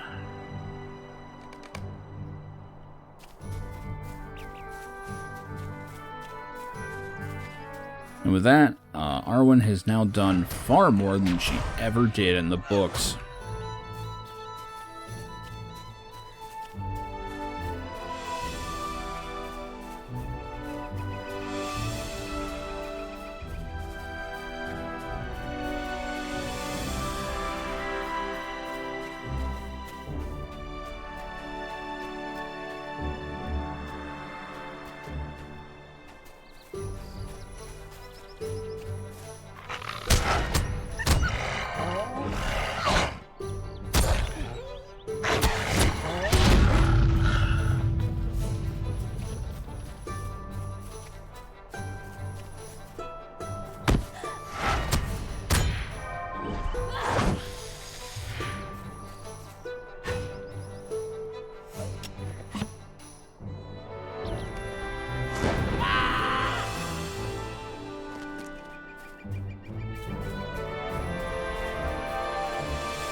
Imagine digging this music out here.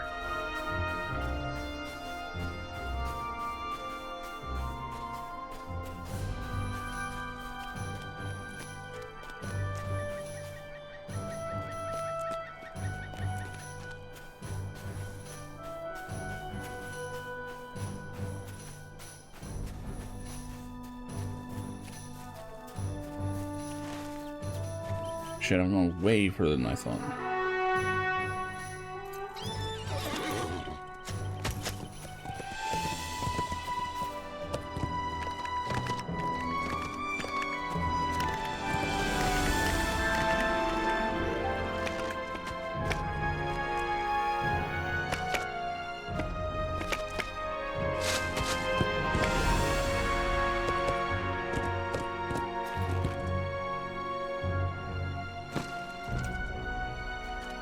Wow, he's gonna hammer nails out. That's actually pretty cool.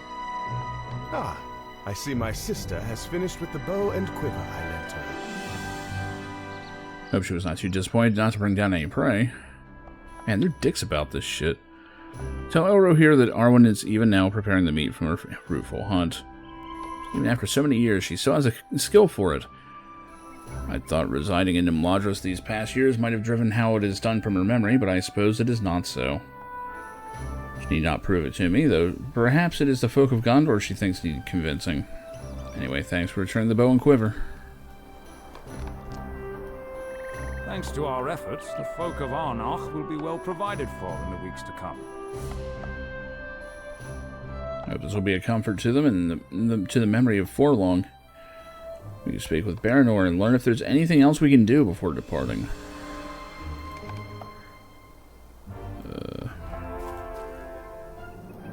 Guess he's not here.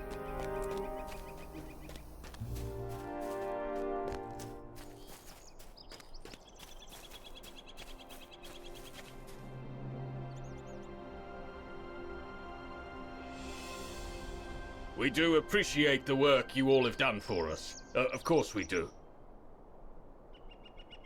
Just, well, the folk of Arnach are a little uncomfortable with their king doing such labor. It's not unwelcome, they're just not used to it.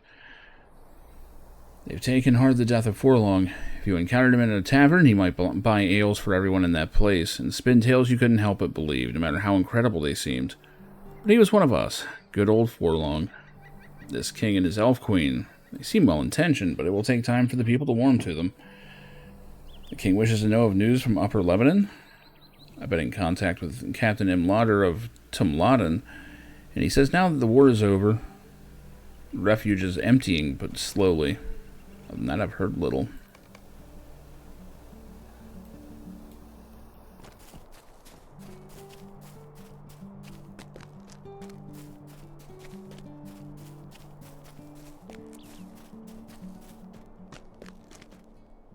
Aye, Baranor surely speaks truth. Tumlad must be emptying of refugees, and now that the War of the Ring is ended, supposedly, the people of Gondor return to their homes. I would like to hear how that proceeds, but perhaps we need not bring the company there in its entirety. I will go with the rest of the traveling party to Pelagir, but I ask that you journey first to Tumlotn. If he has need of you, do what you can to assist Captain Imladr in my name. When he can assure you that the situation at the refuge is well in hand, I will see you again at Pelagir. Pelargir, there we go. I always try and put an extra R in there. It's Pelargir. I have much to discuss with Sirgon, as you know. I prefer to speak with him sooner instead of later. Yeah, the fact that we're getting like all this Umbar stuff. It's clear where the game's going.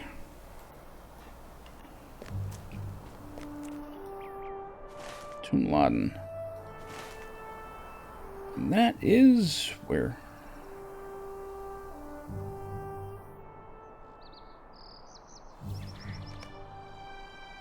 There it is. I think I have a horse ride up there. Oh, man. I am going to have to end the stream, though. I am getting hungry. What can I do for you? It's one of those things where, I can't swift travel there.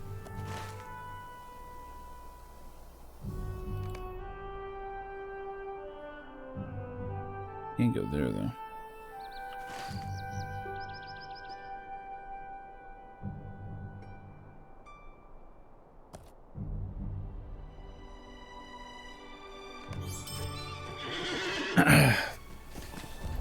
Okay, I need to do something about food, get some rest, and I do have a good bit of work to do tonight, so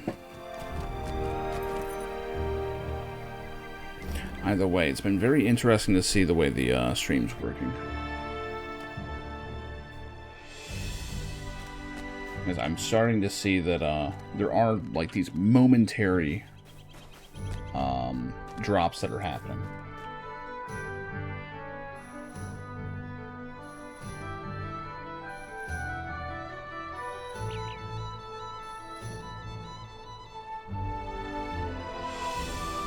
But because of the way that I'm doing it, it looks like it's recovering almost instantly, so good stuff.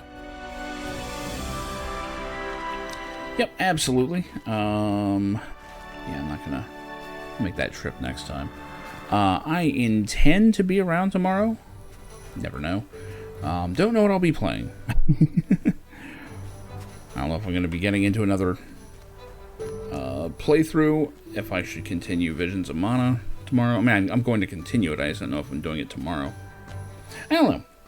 Oh, I have no idea what I'm doing. But anyway, that's going to do it for me. I'll log out with this pig.